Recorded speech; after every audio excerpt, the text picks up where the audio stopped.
नमस्कार दोस्तों, कैसे हो आप लोग। स्वागत है आपका। आज हम लोग मार्च महीने का जनरल अवेयरनेस को देखने वाले हैं। इस वीडियो में हम लोग क्या क्या देखेंगे। इंपॉर्टेंट डेज देखेंगे, बुक्स एंड ऑथर्स देखेंगे, अपॉइंटमेंट न्यूज़ देखेंगे, अवार्ड्स न्यूज़ देखेंगे, नेशनल न्यूज़ देखेंगे, eminent personalities, defence news, science and tech, ठीक है, state news, environment news, reports and indices, ठीक है, international news, sports news, banking news. ये सब आज हम लोग देखने वाले हैं। आपके दिमाग में आएगा कि सर बस इतना सही न्यूज़ है क्या। जैसे मान लो कि ये इन्वायरमेंट न्यूज़, जैसे एक पेज में इन्वायरमेंट न्यूज़ हो जाता है, और स्टेट न्यूज़ बस इतना सही है, डिफेंस न्यूज़ इतना सही है। आपके दिमाग में ये सब आ रहा होगा। इतना सही नहीं है, ये इंपॉर्टेंट है। ठीक है, मैंने आपको पूरा का पूरा दिया हुआ है, जो भी एग्जामिनेशन के लिए रेलिवेंट है वो मैंने दिया हुआ है। लेकिन यहाँ पर जो मैं आपको बताने वाला हूँ ये सब इंपॉर्टेंट है। जो इंपॉर्टेंट बुक्स एंड ऑथर्स है वो सेलेक्ट करके मैं यहाँ बता रहा हूँ आपको। जो इंपॉर्टेंट अपॉइंटमेंट्स है वही सिर्फ बता रहा हूँ यहाँ पर मैं आपको। जो इंपॉर्टेंट अवार्ड्स है वो सिर्फ मैं यहाँ पर आपको बता रहा हूँ। ठीक है, जो सिर्फ रेलेवेंट है और इम्पोर्टेंट है बस उसी को मैं बता रहा हूँ। आपको डाउट आएगा कि सर पीडीएफ कहाँ से मिलेगा। तो हमारा ऐप है और वेबसाइट भी है। आप आर्यंस ग्रेड बी नाम से ऐप डाउनलोड कर सकते हो। वहाँ पर आप कोर्सेज के अंदर एनरोल करोगे तो आपको ये पीडीएफ मिल जाएगा। ठीक है, आर्यंस ग्रेड बी ऐप के अंदर आपको मल्टीपल कोर्सेज मिलता है। जीए का भी एक कोर्स है, संकलन 2.0, आप उसके अंदर भी जा सकते हो। ठीक है, एक पीडीएफ कोर्स है जहाँ पर आपको फेज 1 फेज 2 सारा पीडीएफ मिलता है, वो भी ले सकते हो। ठीक है, तो ये छोटा सा जानकारी हो गया कि पीडीएफ कहाँ से मिलेगा, क्योंकि बहुत लोग बहुत कमेंट करते हैं कि पीडीएफ सर तो बता दिए पीडीएफ कहाँ से मिलेगा। अब समझो पीडीएफ भी आपको कैसे कैसे मिलने वाला है। वहां पर आपको एक ये वाला पीडीएफ भी मिलेगा, general awareness with impact news. ठीक है, यहां पर क्या है, देखो ये मार्च महीने का जितना भी जनरल अवेयरनेस का न्यूज है उसको मैंने यहां पर डाला हुआ है। रेलेवेंट और इररेलेवेंट सब कुछ डाला हुआ है, क्योंकि एग्जामिनेशन में क्या होता है, कभी कभी वो इररेलेवेंट क्वेश्चन भी पूछ लेता है, जो क्वेश्चन नहीं भी पूछना चाहिए वो भी क्वेश्चन पूछ लेता है। तो यहां पर मैंने हर एक न्यूज रखा हुआ है, रेलेवेंट और इररेलेवेंट, और हाईलाइट कर दिया है जो कि रेलेवेंट है। ठीक है, यहाँ पर मैंने लिखा हुआ भी, आप देखोगे तो जूम करते हैं, इंडेक्स में आपको दिखेगा भी कि हाईलाइटेड वंस, जिसको मैं इम्पैक्ट न्यूज बोलता हूँ, highlighted ones are the more relevant for RBI grade B, but it is advisable to read everything at least once. ठीक है, सब कुछ आपको एक बार रीड तो करना ही पड़ेगा, और रेलेवेंट न्यूज को आप ध्यान से पढ़ सकते हो। ठीक है, और कम समय है तो सिर्फ रेलेवेंट न्यूज को ही आप पढ़ोगे। तो यहाँ पर देखो रेलेवेंट न्यूज को मैंने हाईलाइट कर दिया है। ठीक है, जो आरबीआई रेलेवेंट न्यूज है उसको मैंने हाईलाइट यहाँ पर कर दिया है। अब यही हाईलाइटेड न्यूज को मैं अभी आपको यहाँ पर पढ़ा रहा हूँ। ठीक है, हाईलाइटेड न्यूज को ही मैं यहाँ पर पढ़ा रहा हूँ। अब इस हाईलाइटेड न्यूज में से भी कुछ कुछ न्यूज बहुत इंपॉर्टेंट होगा, तो उन न्यूज को मैं यहाँ पर स्टार मार्क कर दूंगा। ठीक है, तो यहाँ पर वीडियो में सिर्फ हम लोग इंपॉर्टेंट न्यूज को कवर कर रहे हैं, सिर्फ इंपॉर्टेंट न्यूज को कवर कर रहे हैं, इतना ध्यान देना। सारे न्यूज को कवर नहीं कर रहे हैं, सिर्फ इंपॉर्टेंट न्यूज को कवर कर रहे हैं। ठीक है, उसमें से भी मैं कुछ स्टार मार्क करा दूंगा जो कि इंपॉर्टेंट कभी इंपॉर्टेंट है। ठीक है, तो कैसे कवर करेंगे सर, डाउट अगर आ रहा है कैसे कवर करना है। सबसे पहले इस पीडीएफ को रीड कर लेना। ठीक है, बिना कुछ सोचे समझे इस पीडीएफ का हर एक न्यूज को रीड कर लेना एक बार। ठीक है, एक बार तो हर एक न्यूज को रीड कर लेना। दूसरा बार जो हाईलाइट किया हुआ है उसको 2 बार पढ़ना। ठीक है, जो हाईलाइट किया उसको 2 बार पढ़ना। ठीक है, और यहां पर मैं जो आपको हाईलाइट कर दूंगा उसको तो रट के जाना। और इस वीडियो में जो भी बता रहा हूं ये सबको रट के जाना, क्योंकि ये बहुत इंपॉर्टेंट है। बुक्स एंड ऑथर में 3 बुक्स एंड ऑथर बहुत इंपॉर्टेंट है, अपॉइंटमेंट में इतना इंपॉर्टेंट बहुत इंपॉर्टेंट है, अवार्ड्स में इतना अवार्ड्स बहुत इंपॉर्टेंट है, नेशनल न्यूज में इतना नेशनल न्यूज बहुत इंपॉर्टेंट है, एमिनेंट पर्सनालिटीज में एक न्यूज बहुत इंपॉर्टेंट है, बाकी न्यूज अपडेट कर सकते हो, डिफेंस न्यूज में इतना न्यूज बहुत इंपॉर्टेंट है। ठीक है, स्टेट न्यूज में इतना न्यूज बहुत इंपॉर्टेंट है। तो इस तरीके से मैंने यहाँ पर सिर्फ इंपॉर्टेंट जनरल अवेयरनेस को कवर करने का ट्राई किया है और कोशिश किया है। और अगर मैं बोलूँ कि यहाँ से आप 5 से 6 नंबर एक्सपेक्ट कर सकते हो एग्जामिनेशन में, तो सरप्राइज बिल्कुल नहीं होना। हम लोगों ने पिछले साल सितंबर महीने का जो जीए मिसलेनियस किया था वहां से 5 क्वेश्चन दिखे थे, स्ट्रेट क्वेश्चन दिखे थे 5, मैंने हाईलाइट करके दिया हुआ था। तो यहाँ पर भी मैं वही करने वाला हूँ। तो ये वीडियो बहुत इंपॉर्टेंट है। अगर आपका पीडीएफ कोर्स है, नहीं है, संकलन बैच है, नहीं है, आप मेरे कोर्स के अंदर एनरोलमेंट लिए हो, नहीं लिए हो, ये वीडियो को आपको देखना ही पड़ेगा, बहुत इंपॉर्टेंट वीडियो है। ठीक है, अब ये वीडियो को छोड़ के जाओगे तो अपने रिस्क पे छोड़ के जाओ। ठीक है, समझा दिया मैंने आपको। अभी मैं स्टार्ट करता हूँ। ठीक है, ठीक है, चलो। मिनिमम 2 से 3 नंबर तो आप देख सकते हो, वीडियो से ही देख सकते हो। वीडियो से 2 से 3 नंबर आपका दिख सकता है एग्जामिनेशन में। अब स्टार्ट करते हैं ना। 1 मार्च को मनाया गया है वर्ल्ड सिविल डिफेंस डे। इसका थीम क्या रखा गया है? Managing environmental risk for resilient and sustainable future. 3 मार्च को मनाया गया है वर्ल्ड हियरिंग डे। इसका थीम रखा गया है from communities to classrooms, hearing care for all children. 3 मार्च को ही वर्ल्ड वाइल्ड लाइफ डे मनाया गया है। इसका थीम क्या रखा गया है? Medicinal and aromatic plants conserving health heritage and childhood livelihood. Childhood बोल रहा हूँ। इसका थीम क्या रखा गया है? Medicinal and aromatic plants conserving health heritage and livelihood. इस डे को लेकर के एक खास इंफॉर्मेशन है कि कन्वेंशन और international trade in endangered species of wild फाना एंड फ्लोरा, यानी कि साइट्स नाम का जो ऑर्गेनाइजेशन है, ये इसी दिन बना था। ठीक है, ये जो कन्वेंशन साइन हुआ था इसी दिन साइन हुआ था, इसीलिए हम लोग वर्ल्ड वाइल्ड लाइफ डे मनाते हैं। इसको कर लो आप स्टार मार्क। ठीक है। 4 मार्च को मनाया गया है world engineering day for sustainable development. इसका थीम रखा गया है smart engineering for sustainable future through innovation and digitalisation. इसको भी कर लो आप star mark. World obesity day 4 मार्च को मनाया गया है। ठीक है, 4 मार्च को मनाया गया है। इस 4 को आप देख रहे हो, 4, ये 4 कैसा है? 4 ऐसा दिख रहा है ना, ऐसा ऐसा दिख रहा है 4। मतलब किसी का पेट निकल जाता है तो ऐसे ना बन जाता है, 4 बन जाता है। मतलब फिर इधर इधर घूम जाएगा, इधर घूमेंगे और पेट ऐसे करके निकल जाएगा, तो 4 ही तो बन जाएगा। ठीक है, तो 4 मार्च को आप याद कर लो कि 4 मार्च है वर्ल्ड ओबेसिटी डे। ठीक है, देखो ये सब मैं याद कराने के लिए बोलता हूँ क्योंकि ये इंपॉर्टेंट है। हंस लो भाई, मैं भी पहले बहुत ओबीज था। 2020 में मैं बहुत ओबीज हो गया था, मेरा गाल हॉप हो गया था, फिर बीमारी हुआ, कुछ कुछ कुछ कुछ डिजीज हुआ, हमको सूख गए, मैं मतलब पतले हो गए। ठीक है, इसका थीम क्या रखा गया है? 8 billion reasons to act on obesity. ये भी इंपॉर्टेंट है, इसको भी स्टार मार्क कर लो। इंटरनेशनल वुमेन्स डे, ठीक है, 8 मार्च को मनाया जाता है, सब जानते हो। ठीक है, 8 इंटरनेशनल वुमेन। माँ एक योद्धा होती है, वुमेन एक योद्धा होती है, और वो कैसी योद्धा होती है? उनके पास इन्फिनिटी पावर होता है। इन्फिनिटी मतलब 8। ठीक है, तो 8 मार्च को हम लोग इंटरनेशनल वुमेन्स डे मनाते हैं। इसका थीम क्या रखा गया है? Rights justice action for all women and girls. ठीक है, ये उतना इंपॉर्टेंट नहीं है, लेकिन चलो इसको भी हम स्टार मार्क करते हैं। ठीक है, 10 मार्च इंटरनेशनल डे ऑफ वुमेन जजेस।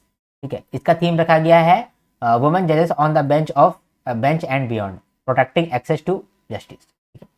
14 मार्च को मनाया जा रहा है day of action for rivers. इसका थीम रखा गया है प्रोटेक्ट रिवर्स प्रोटेक्ट पीपल। 14 मार्च को मनाया गया international mathematics day, very very important. ठीक है, इसका थीम क्या है? इसका थीम है मैथमेटिक्स एंड होप, और इस दिन जो है बर्थ एनिवर्सरी है मैथमेटिशियन श्रीनिवास रामानुजन। तो रामानुजन जी का जन्म दिवस है, इसलिए हम लोग इंटरनेशनल मैथमेटिक्स डे मनाते हैं। ये बहुत इंपॉर्टेंट है, आपसे क्वेश्चन पर पूछ सकता है कि किस मैथमेटिशियन का बर्थ एनिवर्सरी में हम लोग इंटरनेशनल मैथमेटिक्स डे मनाते हैं 14 मार्च को? आपका आंसर होगा श्रीनिवास रामानुजन। ये क्वेश्चन आपसे पूछ सकता है। 15 मार्च को वर्ल्ड कंज्यूमर राइट्स डे है। ठीक है, इसका थीम है सेफ प्रोडक्ट्स कॉन्फिडेंट कंज्यूमर्स। ठीक है, तो यहाँ पर ये जो 4 है, 1 2 3 4 5, ये 5 गो न्यूज़ बहुत इंपॉर्टेंट है, इसको तो आप रट लो भाई, अभी रट लो, आगे बढ़ने से पहले रट लो। ठीक है, इसका थीम भी रट लो, क्या डे मनाया जाता है, कब मनाया जाता है, आपकी इन्फॉर्मेशन क्या है वो भी आप देख लो। ठीक है, इसके बाद यहाँ देखो इंटरनेशनल डे ऑफ हैप्पीनेस 20 मार्च को मनाया गया है। देखो 20 ऐसे याद कर लो, दोनों जन का स्ट्रेस 0 हो गया है मार्च में। दोनों जन का स्ट्रेस 0 हो गया मार्च में। मार्च में दुनिया स्ट्रेस में रहता है, और जब दोनों जन का स्ट्रेस 0 हो गया है मार्च में, तो यानी वो इंटरनेशनल डे ऑफ हैप्पीनेस हो जाएगा। ठीक है,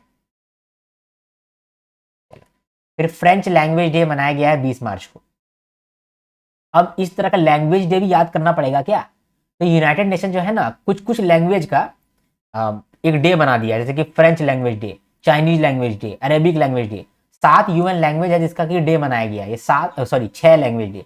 ये 6 लैंग्वेज डे कौन कौन सा है, कौन कौन सा लैंग्वेजेस है? एक अरेबिक है जिसके लिए एक डे मनाता है, चाइनीज है, इंग्लिश है, फ्रेंच है, रशियन है, स्पेनिश है। ठीक है, इसको भी आप दिमाग में रखना, स्टार मार्क कर देता हूँ। ठीक है, वर्ल्ड डे ऑफ ग्लेशियर्स 21 मार्च को है। ठीक है, United Nation declare 2025 as international year of glacier preservation. ये बहुत इंपॉर्टेंट है। ठीक है, ये वाला फैक्ट बहुत इंपॉर्टेंट है। ठीक है, तो इसको भी मैं यहाँ पर मार्क कर देता हूँ। 21 मार्च को international Day for Elimination of Racial discrimination मनाया गया। इसका थीम रखा गया मोबिलाइजिंग पॉलिटिकल विल। और जब ये मनाया गया तो उसका अगला जो एक सप्ताह था उसमें क्या मनाया, week of solidarity with people struggling against racism and racial discrimination. ठीक है, ये 21 से लेकर 27 मार्च तक मनाया गया। तो इसको भी आप स्टार मार्क कर लो। देखो, जो मैं स्टार मार्क नहीं कर रहा हूँ इसका ये मतलब नहीं कि वो इंपॉर्टेंट नहीं है, क्योंकि मैंने आपको बोला कि मैं सिर्फ इंपॉर्टेंट ही पढ़ा रहा हूँ। इंपॉर्टेंट नहीं होता तो मैं यहाँ पर नहीं रखता। यहाँ पर हर एक चीज़ इंपॉर्टेंट है, लेकिन इंपॉर्टेंट में भी किसी किसी को प्रायोरिटी मिल रहा है। ठीक है, कि वो ज़्यादा इंपॉर्टेंट है। ठीक है, माँ बाप अपना बच्चा को बहुत प्यार करता है, वो चाहे लड़की हो चाहे लड़का हो, और चाहे वो ट्रांसजेंडर हो, माँ बाप अपना बच्चा को प्यार करता ही है। लेकिन उनमें से भी एक एक बच्चा को ज़्यादा प्यार करता है। ठीक है, उससे आप पंगा ले लिए तो पेरेंट्स आपसे लड़ लेगा। वैसा वो स्टार मार्क वो वाला है, इंपॉर्टेंट तो सब है भाई, छोड़ नहीं सकते हो किसी को, लेकिन जो स्टार मार्क कर रहा हूँ इसको प्यार से रखना पड़ेगा, 4 बार पढ़ना पड़ेगा। ठीक है, 21 मार्च को ही इंटरनेशनल डे ऑफ फॉरेस्ट मनाया गया, इसका थीम है फॉरेस्ट एंड इकोनॉमी। 22 मार्च को वर्ल्ड वाटर डे मनाया गया, इसका थीम रखा गया वाटर एंड जेंडर। 23 मार्च को मनाया गया वर्ल्ड मेट्रोलॉजिकल डे। इस दिन वर्ल्ड मेट्रोलॉजिकल ऑर्गेनाइजेशन बना था 1950 में, वेरी वेरी इंपॉर्टेंट। इसके बाद day of remembrance of victims of slavery, इसका थीम रखा गया justice in action, 25 March.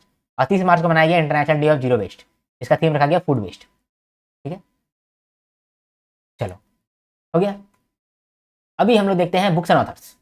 Books and authors में क्या है भाई, 3 बुक है। एक है an accidental lawyer, my adventure in law and life, ये एक ऑटोबायोग्राफी है। इसका ऑथर कौन है, के वेणुगोपाल, एक former attorney general of India है ये।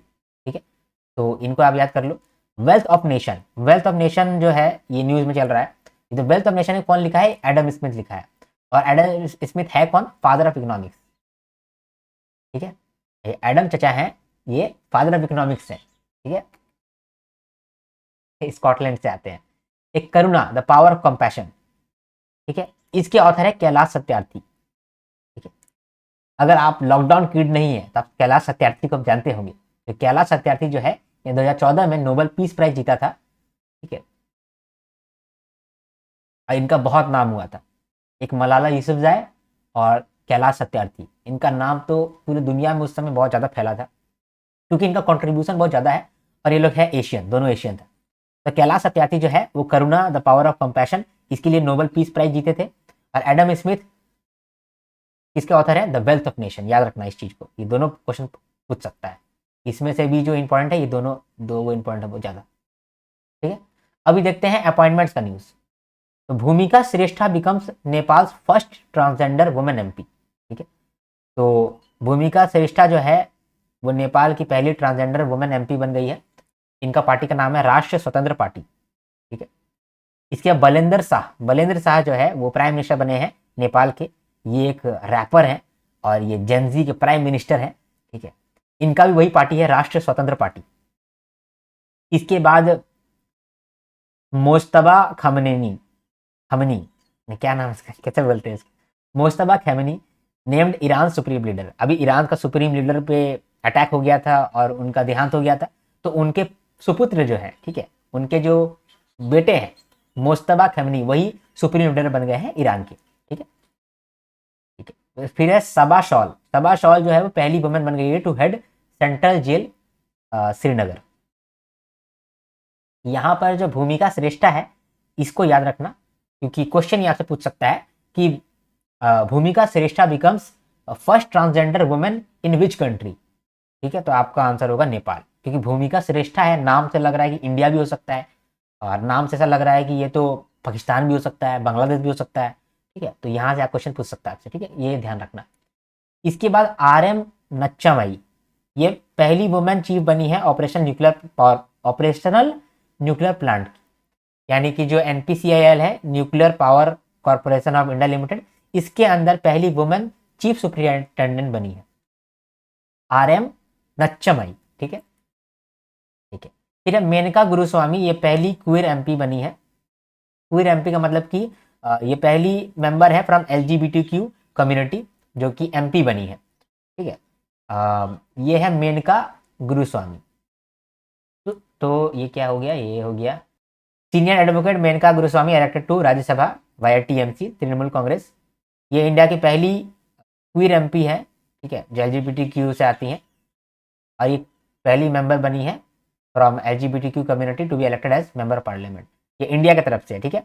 एक तो हम लोग देखिए नेपाल की तरफ से, ये वाला जो था नेपाल की तरफ से था, है ना, नेपाल का था, और ये वाला जो है इंडिया का है, ये ध्यान रखना, ठीक है, दोनों चीज बहुत इंपॉर्टेंट है। चलो ठीक है, अभी अवार्ड का बात करते हैं। कर्नाटका ग्रामीण बैंक जो है वो self help group linkage award जीता है, ठीक है, by ministry of rural development. तो कर्नाटका ग्रामीण बैंक ने national award for outstanding performance in self help group bank linkage for 2024-2025 जीता है। क्वेश्चन ये पूछ सकता है कि कौन सा बैंक ने जीता है, तो कर्नाटका ग्रामीण बैंक ने जीता है। किसने ये अवार्ड दिया है? मिनिस्ट्री ऑफ रूरल डेवलपमेंट, ठीक है। फिर Adani Gangavaram port win safety award. जो अडानी गंगावरम पोर्ट लिमिटेड है, इन्होंने बेस्ट सेफ्टी परफॉर्मेंस जीता है in ports and logistic category at CII Andhra Pradesh industrial safety excellence awards, ठीक है। फिर वाराणसी जो है वो गिनीज वर्ल्ड रिकॉर्ड में आया है। वाराणसी ने 2.5 लाख सैपलिंग 1 घंटे में लगाया है, जो कि एक गिनीज वर्ल्ड रिकॉर्ड है। इससे पहले ये रिकॉर्ड चाइना के पास था। चाइना ने 1 घंटे में 1.53 लाख सैपलिंग लगाए थे। सैपलिंग का मतलब क्या होता है? जो पौधा होता है, पौधा को प्लांट करने को बोल रहे हैं हम लोग कि सैपलिंग। तो वाराणसी ने 1 घंटे के अंदर 2.5 लाख पौधे को रोप दिया है। ये एक वर्ल्ड रिकॉर्ड है, ये इंपॉर्टेंट न्यूज है क्योंकि यहाँ पर चाइना का जिक्र है। इसके बाद शेप ऑफ मोमो, ये एक मूवी है, ठीक है, जिसको यूरोपियन फेस्टिवल सिलेक्शन मिल रहा है, अलग अलग फेस्टिवल में ये स्क्रीन हो रही है।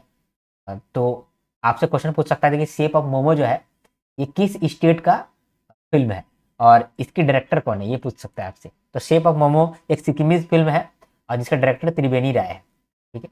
तो इसको भी स्टार मार्क कर लो। Kalpana Soren receives women empowerment award. Kalpana Soren जो है वो झारखंड का जो चीफ मिनिस्टर है हेमंत सोरेन, उनकी वाइफ है, ठीक है। तो झारखंड की जो चीफ मिनिस्टर है हेमंत सोरेन, उनकी वाइफ है कल्पना सोरेन, और ये कल्पना सोरेन को women empowerment trail blazer award मिला है, ठीक है, at BRICS CCIWE annual women summit and facilitation 2026, ठीक है। परसों का मैंने कल्पना सोरेन को देखा था, मैं वॉक करने के लिए जाता हूँ तो इनका घर भी उधर ही है। हाँ हाँ, वहाँ पर मैंने इनको देखा था। टोयोटा की गाड़ी में थी शायद, मुझे याद है। इनका एक सुपुत्र भी है, बच्चा है। तो ये हमारे सिटी में ही रहती है ना, तो मैं जानता हूँ इनको अच्छे से, मतलब वो लेकिन नहीं जानती होगी मुझे, मैं जानता हूँ उनका। चलो ठीक है। जब ही हेमंत सोरेन जी जो झारखंड का CM है वो जेल चले गए थे, तो उस समय कल्पना सोरेन ने मोर्चा संभाला था और काफ़ी काम किया था। तो इनके लिए उनको अवार्ड मिला है कि वुमेन एम्पावरमेंट अवार्ड उनको दिया गया है। वो भी कहाँ दिया गया है ये इंपॉर्टेंट है, BRICS CCIWE annual women summit and felicitation 2026। फिर ऋतुपर्णा सेनगुप्त को UK पार्लियामेंट के अंदर ऑनर किया गया है, ठीक है। तो Rituparna Sengupta received women empowerment award for art and culture eight house of Commons UK। ये भी इंपॉर्टेंट न्यूज़ है, इसको भी आप हाईलाइट करके रखो। हैदराबाद एयरपोर्ट जो है वो स्काईट्रैक्स अवार्ड जीता है 2026 का। और क्यों जीता है? For best airport staff in India and south Asia. ये जो हैदराबाद का जो एयरपोर्ट है, राजीव गांधी इंटरनेशनल एयरपोर्ट, ये स्काईट्रैक्स अवार्ड जीता है अपने बेस्ट एयरपोर्ट स्टाफ के लिए, best airport staff in India and south Asia, और ये 5th टाइम जीता है ये अवार्ड, अच्छी बात है। नंबर 1 पे वर्ल्ड्स बेस्ट एयरपोर्ट लगातार दूसरी बार सिंगापुर चंगी एयरपोर्ट बन गया है, ठीक है। तो जो स्काईट्रैक्स अवार्ड है इसमें नंबर 1 में कौन है? सिंगापुर चंगी एयरपोर्ट, जो कि लगातार दूसरा साल से ये नंबर 1 पे है, वर्ल्ड्स बेस्ट एयरपोर्ट है। और हैदराबाद का जो एयरपोर्ट है राजीव गांधी इंटरनेशनल एयरपोर्ट, इन्होंने जीता है best airport staff in India and south Asia, ठीक है। तो ये वाला को भी आप हाईलाइट कर लोगे। Arundhati Roy wins National Book Critics circle Award 2026। तो अरुंधति रॉय ने जीता है National Book Critics circle Award 2026 in autobiography category for her memoir mother Mary comes to मी। ठीक है, ये भी याद रखना कि Mother Mary comes to Me ये किसने लिखा है, ये लिखा है अरुंधति रॉय ने। ठीक है, तो ये वाला न्यूज़ भी बहुत इंपॉर्टेंट है, इसको भी आप स्टार मार्क कर लो। शीतल देवी को para archer of the year 2025 का अवार्ड दिया गया है। ठीक है, तो Sheetal Devi was named para archer of the year 2025 by world archery. 19-year-old para archer from Jammu and Kashmir, she is first and only female armless archer to win gold at world para archery championship. ये भी important है, इसको भी mark कर लो। आप बोलोगे sir आप तो सभी मार्क करा रहे हो, सभी इंपॉर्टेंट है भाई, मैं पहले ही बोला जो इंपॉर्टेंट है मैं वही पढ़ा रहा हूँ। इंपॉर्टेंट से भी मैं भी किसी किसी में कुछ प्रायोरिटी देख रहा हूँ, इसीलिए मैं उसको दे रहा हूँ। ठीक है, क्योंकि ज़्यादा इंपॉर्टेंट है, अटके जाओ। फिर है कवे मदानी। कवे मदानी जो है वो स्टॉकहोम वाटर प्राइज 2026 जीते हैं। ये तब जीता जाता है जब वाटर के क्षेत्र में किसी ने बहुत ज़्यादा कंट्रीब्यूट किया है। तो Kaveh Madani named the recipient of Stockholm water prize 2026 for linking water science with policy, diplomacy and public outreach. ठीक है, ये यंगेस्ट लॉरेट रहे हैं and first UN officials to receive the award. Question पूछेगा youngest laureate and first UN official to receive Stockholm water prize. ठीक है, तो आपका आंसर होना चाहिए कवे मदानी। ठीक है, ये मेल है, फीमेल नहीं है, मेल है। ठीक है, award presented annually since 1991 by Stockholm Water Foundation with Royal Studies Academy of Sciences. ठीक है, क्वेश्चन ये पूछेगा कि कौन जीता है, और ये इसीलिए इंपॉर्टेंट बनता है क्योंकि ये यंगेस्ट लॉरेट है और फर्स्ट यूएन ऑफिशियल है टू रिसीव द अवार्ड। ठीक है, इसके बाद ऑस्कर अवार्ड आया है। ठीक है, ऑस्कर में बेस्ट पिक्चर है वो कौन जीता है, one battle after another. Best actor कौन जीता है, Michael B Jordan. Best actress कौन जीती है, जेसी बकले। ठीक है, बेस्ट डायरेक्टर कौन जीता है, Paul Thomas Anderson.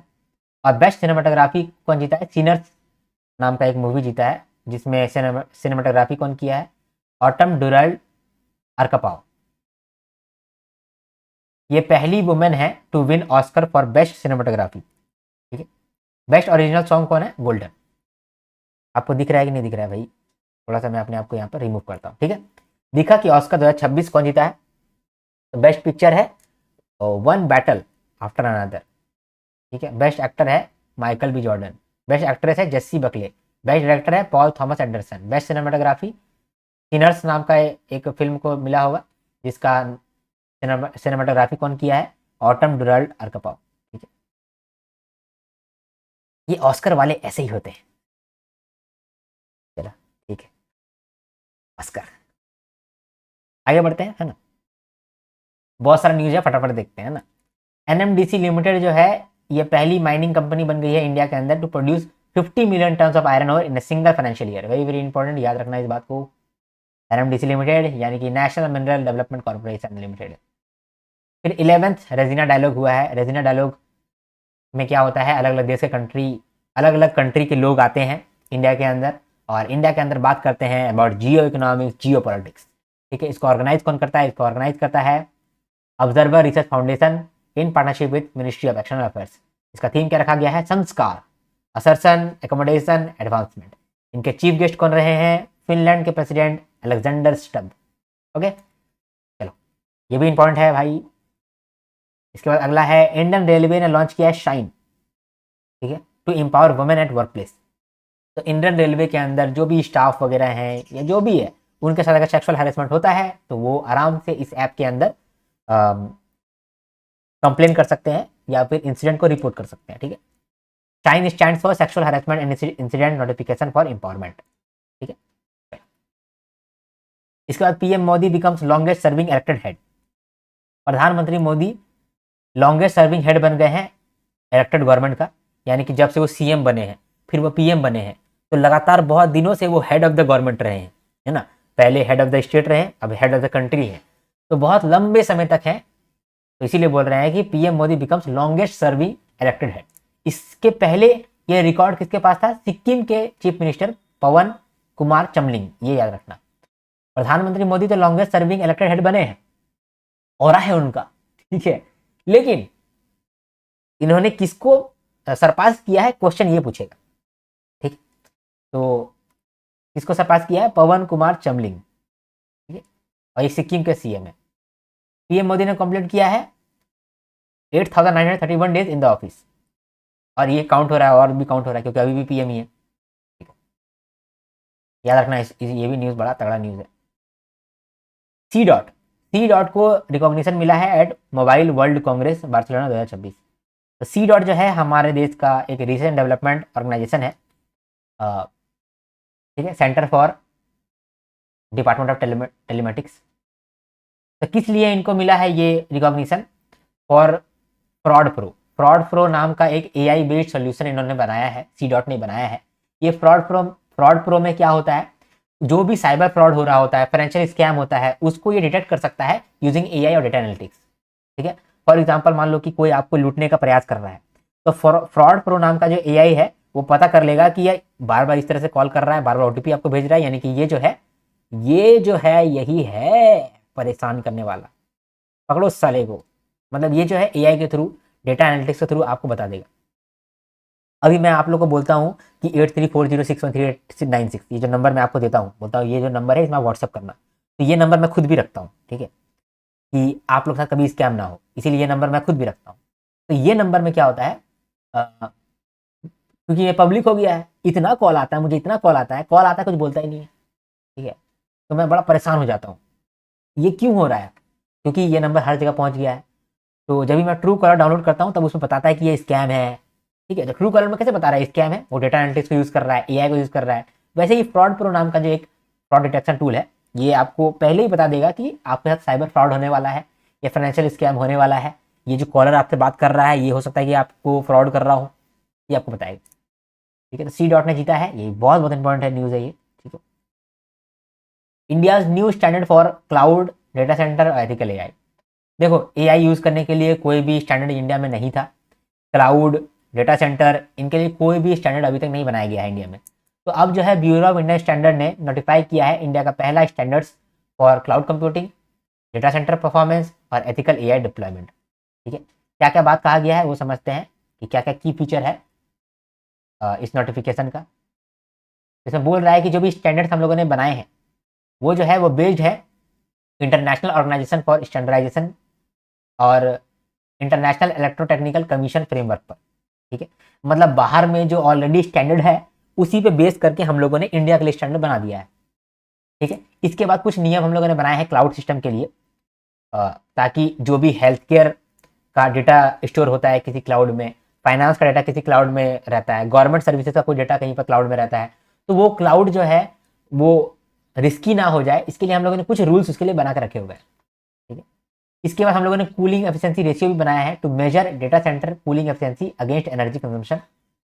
Data centre में सारा डेटा रहता है। डेटा सेंटर किस तरीके का होता है, आप कभी कभी देखे होंगे कि मान लो कि एक बिल्डिंग है, बिल्डिंग के अंदर बहुत सारा मशीन भरा हुआ है, खाली मशीन है, मशीन में खाली डेटा स्टोर किया हुआ है, तो वो एरिया को हम लोग बोलते हैं डेटा सेंटर। डेटा सेंटर में क्या होता है ना कि पूरा डेटा सेंटर गर्म होते रहता है, क्योंकि आप लगातार डेटा वहां से एक्सट्रैक्ट कर रहे हो।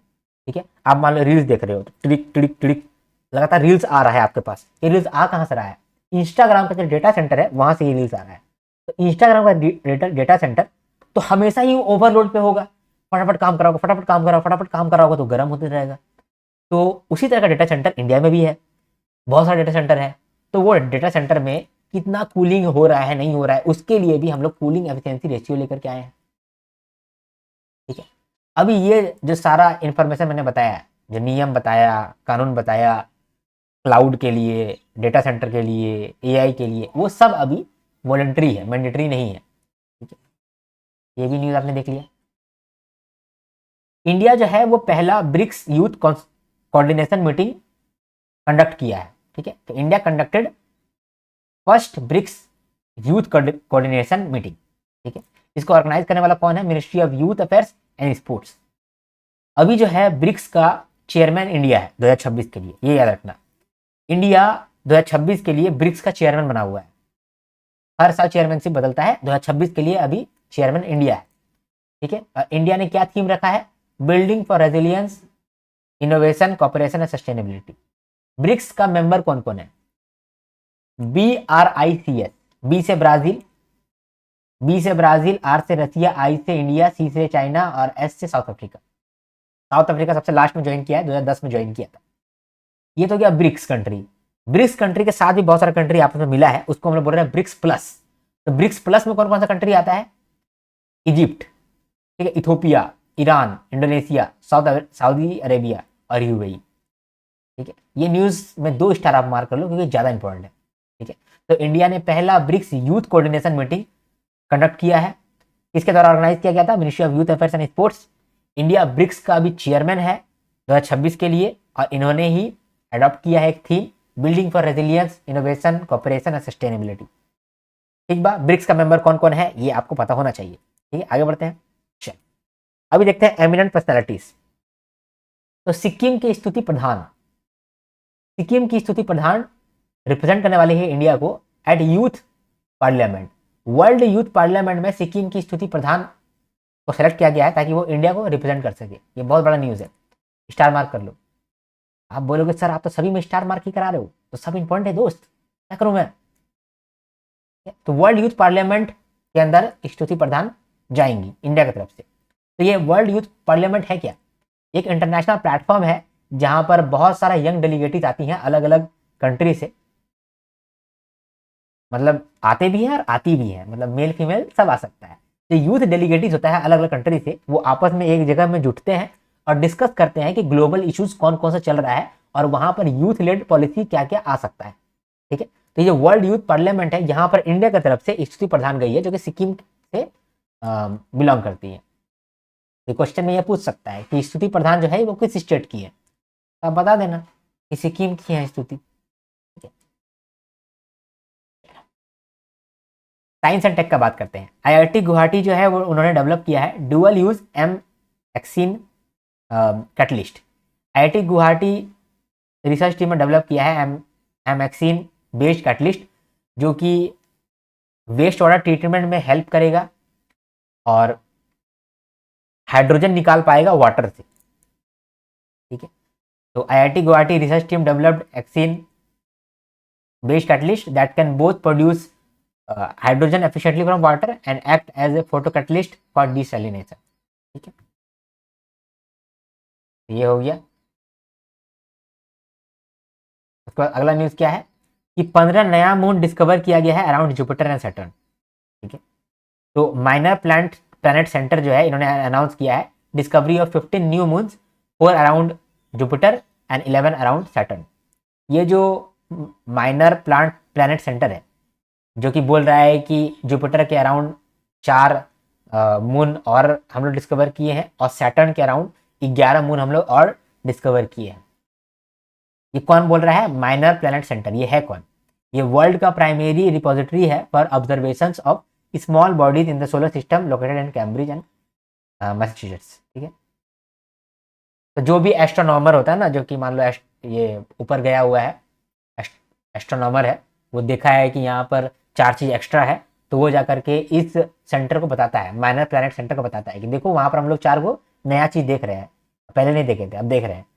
तो ये जो सेंटर है उसको वेरीफाई करेगा और फिर उसको डिस्कवर करके रख देगा।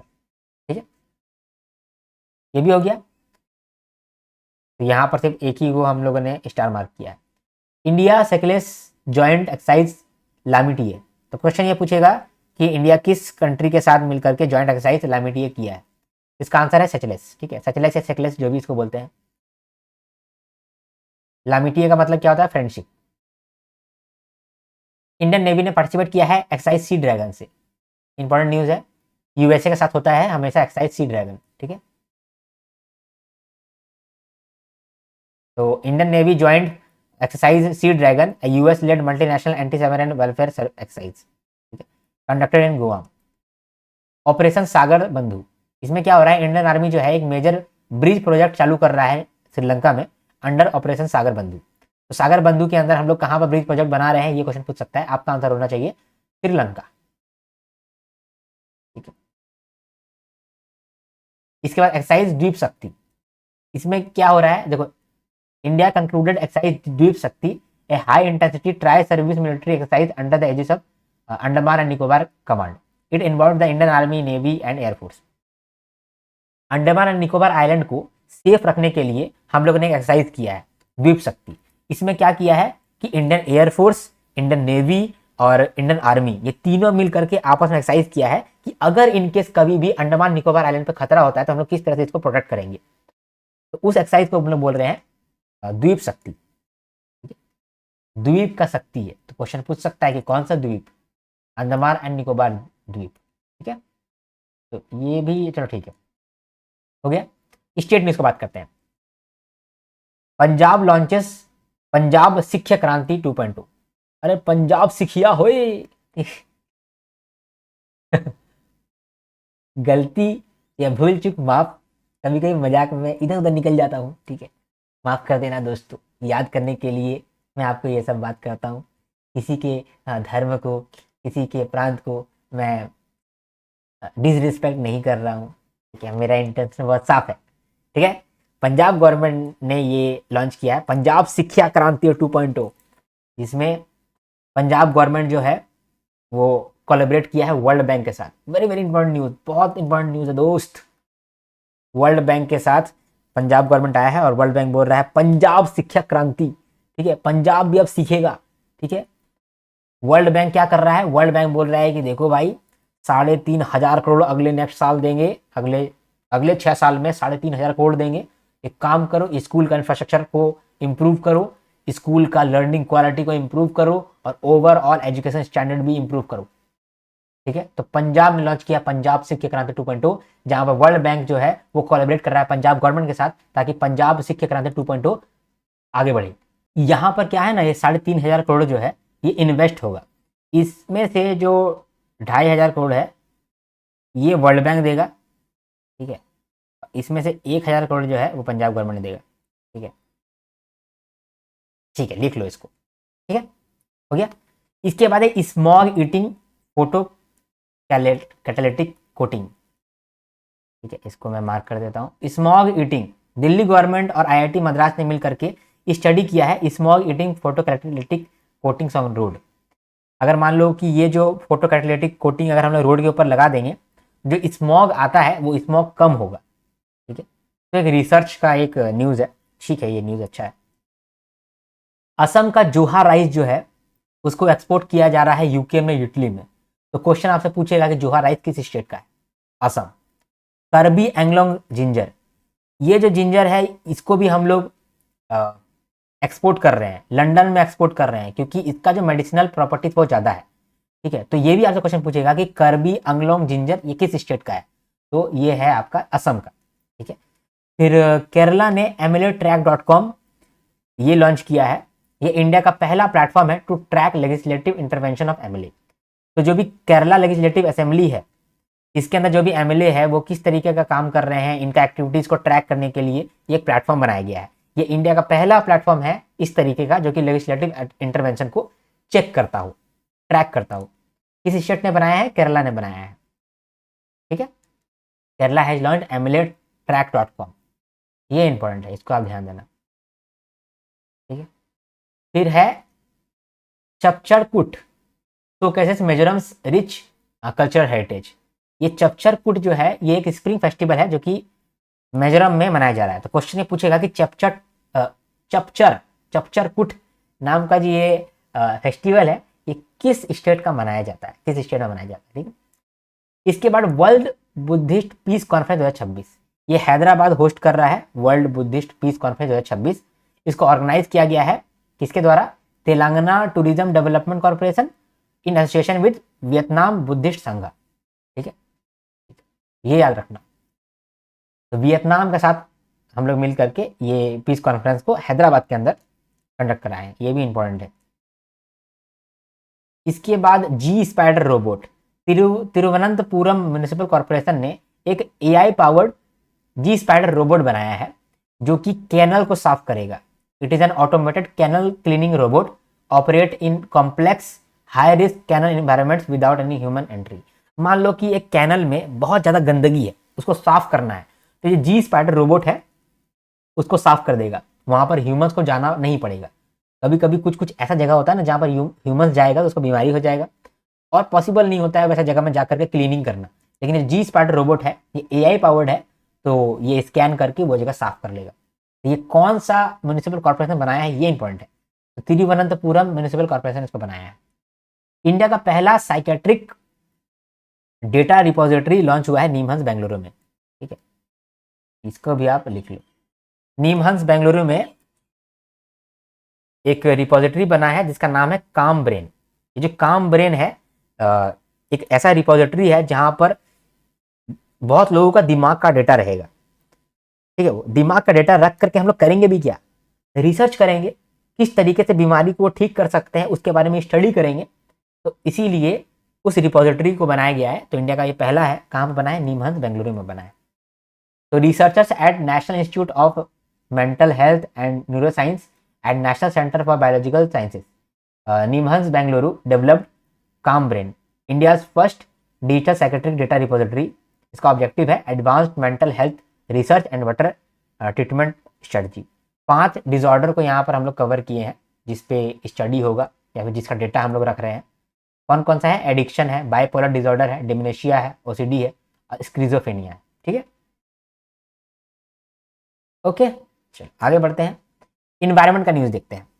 तो इंडिया ने सबमिट किया है 7th national report on biodiversity to CBD. CBD मतलब कि convention on biodiversity, biological diversity. ठीक है, समझ में आया आपको? तो इंडिया ने 7th नेशनल रिपोर्ट सबमिट किया है सीबीडी को। ये नेशनल रिपोर्ट होता क्या है? ये एक मैंडेटरी रिपोर्ट है जो कि हर एक सीबीडी मेंबर कंट्रीज को देना पड़ता है, जो कि प्रोग्रेस चेक करता है on 23 global biodiversity targets for 2030। तो बायोलॉजिकल डाइवर्सिटी के लिए हम लोगों ने बहुत सारा टारगेट्स बनाया हुआ है। ठीक है, और वो टारगेट्स को फुलफिल करने के लिए हम लोगों ने एक कन्वेंशन बनाया है। वो कन्वेंशन में जो भी कंट्री के मेंबर है, मतलब कि जो भी कंट्री उस कन्वेंशन को साइन किया है, उस एग्रीमेंट को साइन किया है, यानी कि वो लोग जो है वो एग्री किया है कि कुछ टारगेट है, उस टारगेट पे हम लोग काम करेंगे ताकि बायोलॉजिकल डाइवर्सिटी और ग्रो कर पाए। ठीक है, तो जब मेंबर कंट्री है ये लोग मैंडेटरी रिपोर्ट सबमिट करता है। तो इंडिया ने भी उस रिपोर्ट को सबमिट किया है। इस रिपोर्ट को बनाया कौन है? Ministry of environment, forest and climate change and national biodiversity authority. इन्होंने ये बनाया है और ये रिपोर्ट को पब्लिश किया है, सॉरी सबमिट किया है। किसको सबमिट किया है? सीबीडी को, कन्वेंशन ऑन बायोलॉजिकल डाइवर्सिटी, इसको सबमिट किया है। ठीक है, इस रिपोर्ट के अंदर क्या क्या अच्छा बात लिखा गया है वो समझ लेते हैं। तो India updated it's national biodiversity strategy and action plan in line with global 2030 targets. NBT 1 जो पहला टारगेट है, यहाँ पर बोला ना कि 23 ग्लोबल डाइवर्सिटी टारगेट है बाय 2030, इसका प्रोग्रेस को ही चेक करने के लिए ये रिपोर्ट सबमिट करना पड़ता है सारे मेंबर कंट्रीज को। तो इंडिया ने भी ये 23 बायोलॉजिकल डाइवर्सिटी टारगेट के बारे में कुछ बताया होगा। उसमें से जो पहला टारगेट है उसका नाम है एनबीटी 1, लैंड यूज प्लानिंग। तो ये टारगेट है ये ऑन ट्रैक है। और दूसरा जो टारगेट है एनबीटी 2, इकोसिस्टम रिस्टोरेशन, वो भी ऑन ट्रैक है। क्यों ऑन ट्रैक है उसके बारे में इंफॉर्मेशन दिया है कि फॉरेस्ट और ट्री कवर जो है वो 25% जियोग्राफिकल एरिया है, यानी जितना भी जियोग्राफिकल एरिया है उसका 1/4 में फॉरेस्ट है या वो ट्री कवर है। तो इसीलिए पहला टारगेट जो है लैंड यूज प्लानिंग वो हम लोग का ऑन ट्रैक है। इसके बाद फिर हम लोग बोले हैं कि अराउंड 24.1 मिलियन हेक्टेयर लैंड को हम लोग रिस्टोर किए हुए हैं या फिर रिस्टोर हो ही रहा है। तो इस वजह से जो दूसरा टारगेट है इकोसिस्टम रिस्टोरेशन ये भी ऑन ट्रैक है। इसके बाद फॉरेस्ट कार्बन स्टॉक जो है वो भी बढ़ा है और टाइगर का पॉपुलेशन जो है वो भी बढ़ा है। तो ये इंपॉर्टेंट न्यूज़ है, इसको आप ध्यान दिए, इसको रखिए। ठीक है, तो इंडिया ने 7th national report on biodiversity CBD को सबमिट किया। इंडिया ने एक और रिपोर्ट सबमिट किया है। कौन सा भाई? India also submitted its first national report on implementation of Nagoya portal on access and benefit sharing. ठीक है, ये जो नगोया प्रोटोकॉल है इस पे भी एक नेशनल रिपोर्ट सबमिट किया है इंडिया। ये नगोया पोर्टल क्या होता है? नगोया प्रोटोकॉल क्या होता है? देखो क्या होता है नगोया पोर्टल, ये देखते हैं। ठीक है, ये एक सप्लीमेंट्री एग्रीमेंट है सीबीडी के अंदर ही, यानी कि सीबीडी के अंदर, यानी कि जो कन्वेंशन साइन किया गया बहुत सारे कंट्री के बीच में, वहां पर ही ये सप्लीमेंट्री एक एग्रीमेंट साइन हुआ है related to access and benefit sharing. यहाँ पे बोला जा रहा है कि मान लो कि कोई कंट्री ऐसा है जो मान लो कि इंडिया से ना मेडिसिनल प्लांट्स खरीद रहा है। ठीक है, मान लो कि क्या खरीद रहा है? अश्वगंधा खरीद रहा है। ठीक है, और खरीद रहा है शिकाकाई, अश्वगंधा, शिकाकाई, शिलाजीत, नीम, ये सब खरीद कर लेके जा रहा है दूसरा कंट्री, और दूसरा कंट्री वाला उसको ना दवाई बना करके बहुत दाम में बेच रहा है। तो इस प्रोटोकॉल के अंदर जो बहुत ज़्यादा दाम में बेच रहा है उसका कुछ हिस्सा जो है ना इन लोग को भी देना पड़ेगा, मतलब जिनसे वो ले रहा है, जिस कंट्री से वो ले रहा है। ठीक है, ये है नगोया प्रोटोकॉल। ऊपर ऊपर आप ये समझ लो। इसको 2010 में नगोया जापान के अंदर अडॉप्ट किया गया था और इसको 2014 में कोर्स के अंदर लाया गया। It ensures fair sharing of benefits arising from use of genetic resources and traditional knowledge. यानी जो भी आप बेनिफिट होगा उसको आप दूसरे तक भी शेयर करोगे, फेयर शेयर करोगे। ठीक है, ये बात कहा जा रहा है। तो ट्रेडिशनल नॉलेज यहाँ इंडिया का ले लिया और मेडिसिन बना के दूसरे को दे रहा है, ऐसा नहीं कर सकता है। उसको इंडिया को भी थोड़ा सा बेनिफिट देना पड़ेगा, जिनसे भी ये वो नॉलेज ले रहा है उनको भी थोड़ा सा बेनिफिट देना पड़ेगा। वो है नगोया प्रोटोकॉल। इतना इंपॉर्टेंट नहीं है लेकिन ध्यान से आपका सुना हुआ रहना चाहिए। ठीक है, तो ये आपका इंपॉर्टेंट हो गया। India marks 20th Earth Hour. Earth Hour क्या है पहले ये समझो, और इंडिया ने 20th अर्थ आवर को इंप्लीमेंट किया है, ये क्या है ये भी समझेंगे। तो वर्ल्ड वाइड फंड के द्वारा एक कैंपेन है, ग्लोबल कैंपेन है, जो कि सिडनी से चालू हुआ था 2007 में। और वहां पर कहा गया था कि हम लोग 1 घंटा के लिए जो भी नॉन इसेंशियल लाइट है उसको बंद कर देंगे। ठीक है, to spread awareness about climate change and biodiversity loss. तो हर एक कंट्री 1 घंटा के लिए, किसी भी समय में 1 घंटा के लिए सारा जो नॉन इसेंशियल लाइट है उसको ऑफ कर देगा। ये नहीं कि बाथरूम में कोई बाथरूम कर रहा है और वो लाइट भी ऑफ कर दिए, वो नहीं। जो नॉन इसेंशियल लाइट है, जैसे मान लो कि कोई मॉन्यूमेंट में हम लोग लाइटिंग दिए हैं ताकि वो सुंदर दिखे, तो वो सब लाइट जो है उसको हम थोड़ा देर के लिए बंद कर देंगे, 1 घंटा के लिए बंद कर देंगे। ठीक है, ताकि एक अवेयरनेस हम लोग क्रिएट कर पाए about climate change and biodiversity loss. तो 28 मार्च 2026 को इंडिया में भी ये काम हुआ। 8:30 बजे से लेकर के 9:30 बजे रात तक सारा आइकॉनिक मॉन्यूमेंट जो है या फिर गवर्नमेंट बिल्डिंग्स है अक्रॉस इंडिया, उन्होंने अपना लाइट्स को स्विच ऑफ कर लिया to support climate action and sustainability. तो इंडिया में ये 20th अर्थ आवर हुआ। ठीक है, हर घंटा कोई किसी और कंट्री में हो रहा होगा, इंडिया में 20th अर्थ आवर हुआ। समझ में आया आप? इसको भी आप ना मार्क कर लो। अभी रिपोर्ट्स एंड इंडिसेस देखते हैं, कुछ रिपोर्ट्स है, रिपोर्ट्स को देखेंगे। पहला है सेकंड वर्ल्ड ओबेसिटी एटलस। तो वर्ल्ड ओबेसिटी डे के दिन ही ये रिपोर्ट आया था जितना मुझे याद है। ठीक है, तो वर्ल्ड ओबेसिटी डे बहुत इंपॉर्टेंट है। मैंने कितना बोला था? वर्ल्ड ओबेसिटी डे कब आता है? कोई इंसान जब मोटा हो जाता है उसका पेट ऐसे निकल जाता है, तोंद ऐसे निकल जाता है ना उसका तोंद, यानी 4 मार्च को आता है। ठीक है, रीचेक कर लें, 4 मार्च को आता है। ये 4 मार्च को आता है ना, क्या ये होता है ट्रिक, तोंदू, ओ मेरे तोंदू। ठीक है, फिर मैंने बोला आप ये सब चीज़ों को सीरियसली नहीं लेंगे। ठीक है, क्योंकि पहले मैं भी पूरा मोटा हुआ करता था तो मुझे भी बहुत सारा सुनना पड़ता था, तो मैं जानता हूँ वो चीज़। ठीक है, लेकिन फिर भी याद करने के लिए अच्छा है। कल कैंपेन चला दिया आपने, ये बंदा जो है बॉडी शेविंग करता है, कुछ बॉडी शेविंग नहीं करता है। ठीक है, चलो अ, अ, अभी सुनो, ये प्रॉब्लम है, ओबिसिटी का प्रॉब्लम है। ठीक है, चलो ये बात भी अच्छा है यार, मजाक उड़ाओ ना, मजाक उड़ाओ ताकि ये चीज़ भी खत्म हो सके, आदमी कोशिश करे, खाली पिज्जा बर्गर ना ठूसे, है ना। जो कर सकता है एटलीस्ट वो तो करे, अपना ओबेसिटी कम करो। इसका क्या टेक अवेज है? तो ये जो है ये वर्ल्ड ओबेसिटी फेडरेशन के द्वारा ये रिपोर्ट आया है। इस रिपोर्ट में क्या कह रहा है कि a series of childhood obesity prevalence projection for period of 2025 2040, 2025 से लेकर 2040 के बीच में बहुत सारा ओबेसिटी आ सकता है पूरे देश में, पूरे दुनिया में। उसके बारे में एक छोटा सा एस्टिमेशन आपको यहाँ पर दे रहा है। 2025 से लेकर के 2040 के बीच में क्या क्या हो सकता है वो बता रहा है। तो एस्टीमेट क्या बता रहा है? एस्टीमेट ये बता रहा है कि 20 मिलियन चिल्ड्रन इंडिया के अंदर ओबेसिटी के अंदर रहेंगे और 56 मिलियन जो है या तो वो ओवरवेट होंगे या फिर ओबेसिटी के साथ रहेंगे। ठीक है, एक होता है फिट, एक होता है फिट। आप लोगों में से बहुत लोग फिट होंगे। ठीक है, आपको ऐसा लग रहा होगा कि आप मोटे हैं लेकिन आप फिट होंगे। फिट के बाद ऊपर आप जाएंगे तो आप बनेंगे ओवरवेट।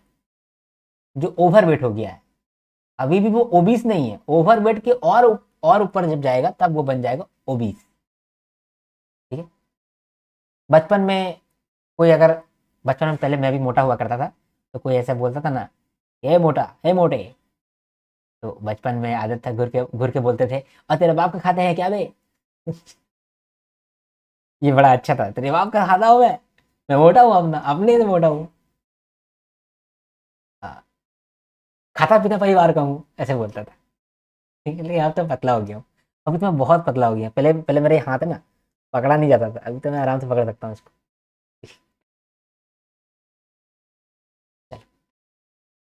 तो यही बात है, 20 मिलियन चिल्ड्रन जो है इंडिया के अंदर, वो ओबेसिटी के अंदर रहने वाले हैं 2025 से लेकर के 2040 के बीच में। और 56 मिलियन जो है, या तो वो ओवरवेट हो जाएंगे, या तो वो ओबेसिटी के साथ रहेंगे। ये बहुत चिंताजनक बात है, ये अच्छा बात नहीं है। चिल्ड्रन एजेड 5 to 19 ईयर्स, जो भी चिल्ड्रन 5 से लेकर 19 साल के एज के बीच में है, they are projected to develop risk factors associated with high BMI. ये जो बॉडी मास इंडेक्स होता है, इससे ही हम लोग चेक करते हैं कि कोई इंसान ओबीस है या फिर ओवरवेट है या क्या है। तो अगर हाई बीएमआई चला जाता है तो वो आदमी ओबीस हो जाता है। तो हाई बीएमआई अगर आएगा तो बहुत सारा रिस्क फैक्टर भी आता है, ओबेसिटी के साथ बहुत सारा रिस्क फैक्टर भी आता है। ठीक है, ओबेसिटी के साथ जैसे एक हार्ट अटैक का चांस बढ़ता है, जितना मुझे मालूम है, हाई कोलेस्ट्रॉल का चांसेस बनता है, तो वो सबका भी रिस्क फैक्टर बन जाता है, वो भी इन चिल्ड्रंस में जिनका एज जो है वो 5 से लेकर के 19 साल के बीच में है। यानी बच्चों बच्चों पे ये चीज आ सकता है। World wide the report found that 20% in the age of 5 to 19 years are living with obesity or are overweight, an increase of 14.6% since 2010।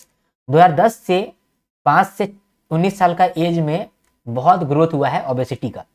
ठीक है, यहाँ पर रैंक दिया गया है, तो नंबर 1 पे है इंडिया, नंबर 2 पे है, सॉरी नंबर 1 पे है चाइना, नंबर 2 पे है इंडिया, नंबर 3 पे है यूएसए। अब ये बहुत शर्म की बात है, हम लोग को नंबर 3 पे रहना चाहिए, नंबर 2 पे रहना चाहिए यूएसए को। ठीक है, लेकिन हम लोगों ने यूएसए को भी पार करके 14 मिलियन ऐसे बच्चे हैं हमारे पास जो कि ओबेसिटी में रह रहे हैं। 4 नंबर पे आता है इंडोनेशिया और 5 नंबर पे आता है पाकिस्तान। पाकिस्तान भी बहुत पीछे नहीं है साला, हम लोग का पीछा करते ही रहता है हर चीज में। ठीक है, तो यहाँ पर भी पाकिस्तान है 5 नंबर पे, नंबर 1 पे चाइना, नंबर 2 पे है इंडिया। याद रखना कि ये जो डेटा हम लोगों ने यहाँ पर बात किया है, ये 2025 से लेकर 2040 के बीच का है, यानी कि आगे आने वाले दिन में ये चीज होने वाला है, ये अच्छा बात नहीं है। ठीक है, समझ में आया आपको? अब वर्ल्ड हैप्पीनेस रिपोर्ट देखते हैं। हैप्पीनेस रिपोर्ट के अंदर हम लोग चेक करते हैं कि कौन सा कंट्री ज़्यादा खुश है और कौन सा कंट्री खुश नहीं है। तो वर्ल्ड हैप्पीनेस रिपोर्ट के अंदर फिनलैंड जो है वो हैप्पीएस्ट कंट्री रहा है फॉर 9th कंसेक्यूटिव ईयर। 9 साल से फिनलैंड को खुशी है। किस बात का खुशी है भाई तुमको? किस बात का खुशी है?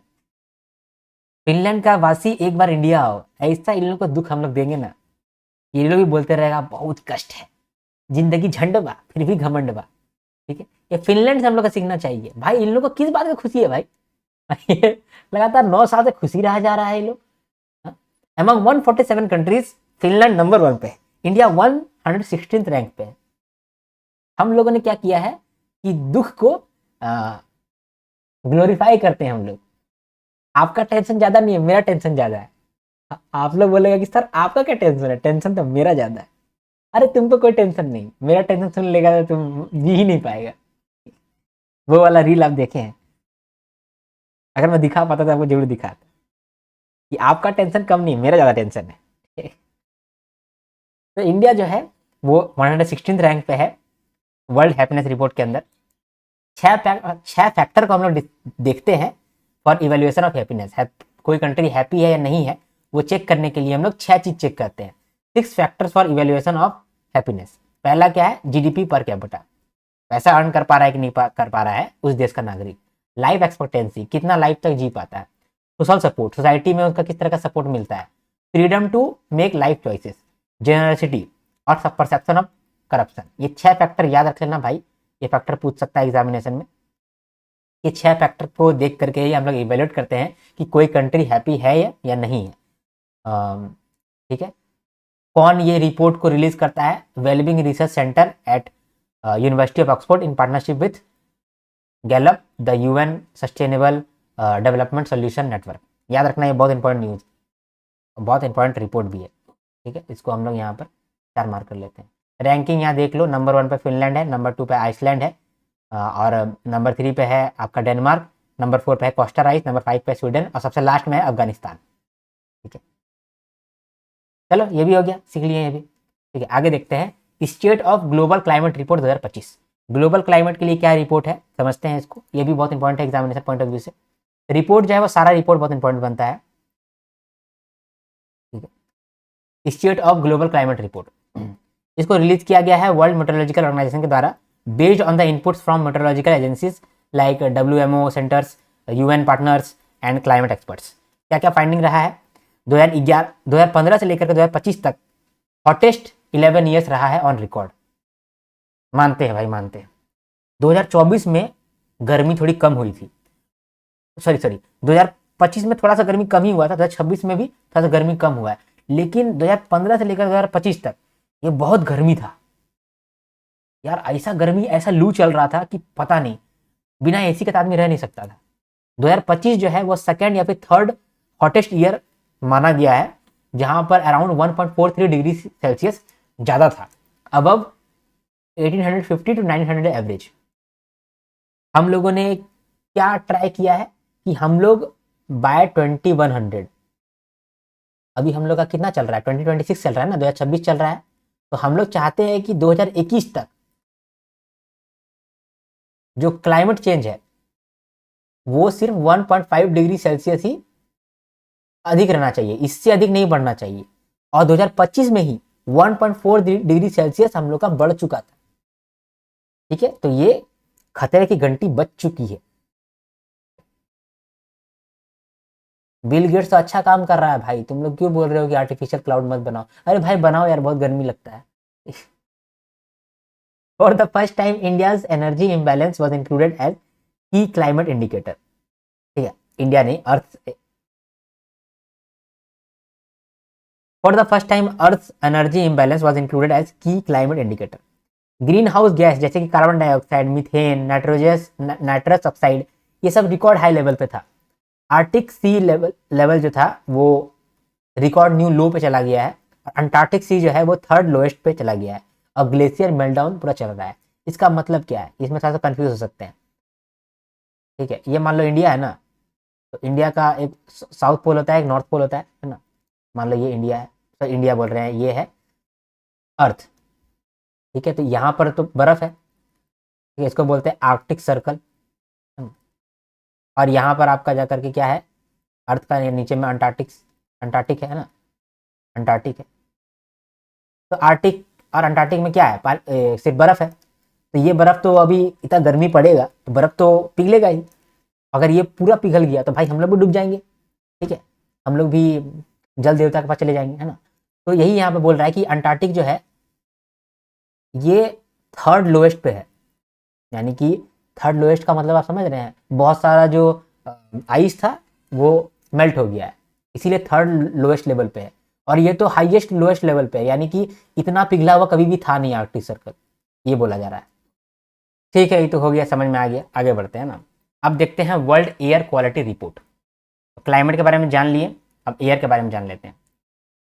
तो ये रिलीज किया है IQ एयर, ये हर साल ग्लोबल एयर पोल्यूशन डेटा को रिलीज करता है। इसमें जो है इंडिया जो है 6 नंबर पे आता है among world's most polluted country. Most polluted country में इंडिया 6 नंबर पे आता है, और ये पॉजिटिव न्यूज़ है, मैं बोल रहा हूँ। अब बोलोगे पॉजिटिव न्यूज़, ये पॉजिटिव न्यूज़ कहाँ से आपको लग रहा है भाई? ये पॉजिटिव न्यूज़ इसलिए है क्योंकि पिछले साल हम लोग 5वां रैंक पे थे, हाँ अभी हम लोग 6वां रैंक पे हैं, ये अच्छा ही है। न्यू दिल्ली जो है ये वर्ल्ड का मोस्ट पॉल्यूटेड कैपिटल सिटी है, यानी इतना पॉल्यूटेड कैपिटल सिटी कोई है ही नहीं, न्यू दिल्ली है, ठीक है। लोनी नाम का जगह जो है वो इंडिया का मोस्ट पॉल्यूटेड रीजन है, ठीक है। लोनी गाजियाबाद के अंदर आता है। गाजियाबाद कहाँ आता है? यूपी में आता है। यूपी कहाँ आता है? इंडिया के अंदर आता है। पाकिस्तान जो है वर्ल्ड का मोस्ट पॉल्यूटेड कंट्री बन गया है, followed by Bangladesh and Tajikistan. Number 1 पे पाकिस्तान, नंबर 2 पे बांग्लादेश, नंबर 3 पे ताजिकिस्तान। इंडिया है नंबर 6 पे, यहाँ पर पाकिस्तान हम लोग का पीछा कर रहा था साला। रिपोर्ट ये बताता है कि only 13 countries out of total territories met WHO annual 2.5 air quality guideline including Australia, Iceland, Estonia. यानी PM 2.5 एयर का क्वालिटी जितना होना चाहिए उतना सिर्फ 13 देश में ही है, जैसे कि आइसलैंड में है, ऑस्ट्रेलिया में है, इस्टोनिया में है। अगर मेरे पास खूब पैसा होता तो मैं आइसलैंड चला जाता, बोलो क्यों? आइसलैंड में बहुत ग्रीनरी है, पहला। दूसरा, अभी हम लोग पढ़े कि साला आइसलैंड जो है वो नंबर 2 पे आता है हैप्पीनेस इंडेक्स के अंदर, यानी कि ये खुश रहने में नंबर 2 पे आता है। और यहाँ पर आपका जाकर के एयर क्वालिटी भी अच्छा है, तो भाई यहीं रहेंगे, खुश रहेंगे। ठीक है, तो अब जब भी हम किसी बड़े बुजुर्ग को प्रणाम करेंगे तो उसको ये बोलेंगे कि आप हमको आशीर्वाद दीजिए कि तुम आइसलैंड शिफ्ट हो जाओ, तभी तो हम मजे में रहेंगे। केमो नाचो मजा मा। केमो नाचो मजा मा, समझे? केमो नाचो बोलते हैं बंगाल में, और मजा मा बोलते हैं गुजराती में। तो गुजराती चला गया है बंगाल में। ठीक है, अभी जो अभी इलेक्शन हुआ तो आप जान ही रहे हैं। ठीक, केमो नाचो मजा मा। अभी देखो, एनर्जी स्टैटिस्टिक्स इंडिया 2026, ये रिलीज किया गया है by National Statistics Office MoSPI. ठीक है, ministry of Statistics and Programme Implementation. तो इसके द्वारा बताया गया है कि एनर्जी के बारे में बताया गया कि कितना एनर्जी प्रोड्यूस हुआ है, कितना एनर्जी हम लोग का रिजर्व में रखा हुआ है, कितना एनर्जी को कंज्यूम कर रहे हैं, कितना नॉन रिन्यूएबल एनर्जी का पोटेंशियल है, ये सब बारे में बताया गया। टोटल प्राइमरी एनर्जी सप्लाई कितना है, यानी इंडिया के पास कितना एनर्जी, ये कहने का मतलब है टोटल प्राइमरी एनर्जी सप्लाई। ये है 9 lakh, approximately 9 lakh KTOE। KTOE क्या होता है? Kilo ton of oil equivalent. ठीक है, तो FY25 में 9.32 lakh kilo ton oil equivalent, इतना एनर्जी, इतना प्राइमरी एनर्जी का सप्लाई था इंडिया में। उसमें से कुछ यूज किए होंगे, कुछ यूज नहीं किए होंगे, लेकिन इतना सप्लाई है, इतना हुआ FY25 में, जो कि 2.95 से ग्रो किया है पिछले साल से। इंडिया का जो total non renewable energy potential है वो है 47 लाख मेगावाट। ठीक है, सोलर एनर्जी होल्डिंग हाईएस्ट है 71%। इंडिया का जो टोटल नॉन रिन्यूएबल एनर्जी है, कैपेसिटी है, वो है हमारा 47 मेगावाट, मतलब 47 लाख मेगावाट। यानी कि इतना हम लोग का पोटेंशियल है, हम लोग चाहें तो इतना मेगावाट तक बनवा सकते हैं। रिन्यूएबल एनर्जी में भी जो सोलर एनर्जी है उसका ज़्यादा पोटेंशियल है हमारे इंडिया में, कितना? 71%। Over 70% of renewable energy potential concentrated in Rajasthan, Maharashtra, Gujarat, Andhra Pradesh, Karnataka and MP। यहाँ बोल रहा है कि 70% ऑफ आवर पोटेंशियल कहाँ पर है? ये बड़ा बड़ा स्टेट में है। राजस्थान बड़ा स्टेट है, महाराष्ट्र भी बड़ा स्टेट है, गुजरात भी बड़ा स्टेट है, आंध्र प्रदेश एक बड़ा स्टेट है, कर्नाटका बड़ा स्टेट है, MP भी बड़ा स्टेट है। जो सबसे बड़ा बड़ा स्टेट है वहाँ का जो भी रिन्यूएबल एनर्जी का कैपेसिटी है वो 70% है हम लोग का टोटल एनर्जी कैपेसिटी का। ठीक है, इसके बाद इंस्टॉल्ड रिन्यूएबल एनर्जी कैपेसिटी जो है ये भी ग्रोथ किया है। कितना ग्रोथ किया है? 10.93% से, यानी पिछले 10 सालों में हम लोगों ने 11% का अप्रॉक्स ग्रोथ भी किया है। रिन्यूएबल एनर्जी का इलेक्ट्रिसिटी जनरेशन है वो भी बढ़ा है। हम लोग FY25 में 4.16 lakh gigawatt hour electricity generate किए हैं। ठीक है, पर कैपिटा एनर्जी कंजम्पशन कितना है? 18,096 mg इन FY25। ठीक है, ट्रांसमिशन और डिस्ट्रीब्यूशन लॉसेज जो है वो भी कम हुआ है, 22% से कम होकर 70% हो गया है। ठीक है, coal remain the dominant energy source with supply rising to 5.52 kilo ton oil equivalent in FY25। ठीक है, तो ये नॉर्मल इन्फॉर्मेशन था, ये सब भी आपको 2-4 बार पढ़ के जाओ भाई। ठीक है, इस न्यूज़ में सबसे ज़्यादा इंपॉर्टेंस क्या है कि इसको रिलीज कौन करता है। ठीक है, और कुछ कुछ डेटा बहुत इंपॉर्टेंट है, जैसे कि ये टोटल प्राइमरी एनर्जी सप्लाई ये कितना है, टोटल रिन्यूएबल एनर्जी पोटेंशियल कितना है, उसमें से सोलर एनर्जी का कितना परसेंटेज है, और इंस्टॉल्ड RE कैपेसिटी कितना % का ग्रोथ किया, ये ज़्यादा इंपॉर्टेंट है। ठीक है, रिन्यूएबल इलेक्ट्रिसिटी जनरेशन भी देख सकते हो, बस इतना ही ज़्यादा इंपॉर्टेंट है। ठीक है, इसके बाद देखते हैं ग्लोबल टेररिज्म इंडेक्स। ये इंडेक्स बताता है कि कोई कंट्री टेररिज्म से कितना इम्पैक्टेड है। ठीक है, इसको पब्लिश कौन करा है? By Institute of economics and Peace, Sydney based independent non profit think tank. ठीक है, इन्होंने 163 कंट्रीज को एसेस किया है और देखा है कि 163 कंट्रीज में कौन कौन सा कंट्री पे टेररिज्म का इम्पैक्ट सबसे ज़्यादा है। ठीक है, covering 99.7% of world population, 163 countries को एवेल्यूएट कराया गया है और हर कंट्री को स्कोर दिया गया है, 0 से लेकर 10 के बीच में स्कोर दिया गया है। 0 का स्कोर दिया गया है उसका मतलब कि वहाँ पर कोई भी टेररिज्म का इम्पैक्ट नहीं है। अगर 10 स्कोर दिया गया है उसका मतलब कि हाईएस्ट इम्पैक्ट पड़ा है टेररिज्म का वहाँ पर। इसमें नंबर 1 पे कौन है? इसमें नंबर 1 पे है पाकिस्तान है। तो Pakistan ranked as most terrorism affected country for the first time. India का रैंक कितना है? 13th रैंक है। ठीक है। टेररिज्म रिलेटेड डेथ जो है वो 28% से कम हुआ है और इंसिडेंट जो है वो भी 22% से कम हुआ है। टेररिज्म रिलेटेड इंसिडेंट 22% से कम हुआ है और टेररिज्म रिलेटेड डेथ जो है वो 28% से कम हुआ है। 6 out of 10 most terrorism affected countries are in sub Saharan Africa, making it the global epicentre of terrorism. ठीक है, ये भी आप समझ गए। आगे बढ़ते हैं। अब है कुछ इंटरनेशनल न्यूज, उसको देखते हैं। Village of excellence initiative. तो प्रधानमंत्री मोदी अभी फरवरी 2026 में इसराइल का विजिट पे गए हुए थे। ठीक है, इसराइल से वो आए थे और ईरान और इसराइल का झगड़ा होने लगा था, है ना। तो वही बोला जा रहा है कि फरवरी में प्रधानमंत्री मोदी जो है वो इसराइल गए थे और इसराइल में एक इनिशिएटिव अनाउंस किया था, विलेज ऑफ एक्सीलेंस। यहाँ पर कहा गया कि हम लोग जो इंडिया का विलेज है वहाँ पर हम लोग एग्रीकल्चर का कुछ नया नया टेक्नोलॉजी लेकर के आ रहे हैं with the help of with the help of Israel. तो इसराइल का हेल्प लेंगे हम लोग और जो भी इसराइल के थ्रू बहुत सारा टेक्नोलॉजी होगा वो टेक्नोलॉजी को हम लोग इंडिया लेकर के आएंगे और इंडिया में फार्मिंग प्रैक्टिसेस को और इम्प्रूव करेंगे। ठीक है, तो PM Modi announced village of excellence initiative during his visit to Israel to develop farming clusters into modern technology driven agriculture zones using Israeli expertise and advance farming practices. ठीक है, इसके बाद WTO का ई कॉमर्स मॉनिटरियम। WTO का e commerce मॉनिटरियम क्या है ये पूछ सकता है। WTO का ई कॉमर्स मॉनिटरियम एक एग्रीमेंट है जिसके अंदर जो वर्ल्ड ट्रेड ऑर्गेनाइजेशन है उसमें जो भी मेंबर्स है वो कोई भी कस्टम ड्यूटीज नहीं लगाता है कोई भी इलेक्ट्रॉनिक्स ट्रांसमिशन पे, जैसे कि software download, E book, streaming services and video games. For example मान लो कि हम कोई एक वीडियो गेम डाउनलोड किए हैं, ठीक है, या वीडियो गेम मान लो खरीदे ही हैं, गूगल प्ले स्टोर से खरीदे हैं, तो उस पर कोई भी कस्टम ड्यूटी नहीं लगता है। क्यों नहीं लगता है? क्योंकि WTO का जो भी मेंबर्स है वो आपस में साइन किया है कि हम लोग इम्पोर्ट ड्यूटी कस्टम ड्यूटी नहीं लगाएंगे। इस पे नहीं लगाएंगे, इलेक्ट्रॉनिक ट्रांसमिशन पे, जैसे कि सॉफ्टवेयर डाउनलोड हो गया, ई बुक हो गया, स्ट्रीमिंग सर्विसेज हो गया, वीडियो गेम्स हो गया, इन पे। ठीक है, तो ये जो मॉरेटोरियम है ये हर 2 साल में रिन्यू करना पड़ता है। ठीक है, तो अभी जो है ये अभी एक्सपायर होने वाला है, तो इस कॉन्फ्रेंस में ये एक्सपायर हो जाएगा, तो इस कॉन्फ्रेंस में हो सकता है ये वापस से रिन्यू भी कर लिया जाए। तो 14th WTO मिनिस्ट्रियल कॉन्फ्रेंस कहाँ हो रहा है? योंदे, कैमरून में हो रहा है। होने दे, योंदे। ठीक है, इसके बाद फोर्ब्स वर्ल्ड बिलियनियर लिस्ट 2026। ठीक है, कोई सा भी देश कितना बिलियनियर बनाता है उस पर हम लोग देश को रैंक करते हैं।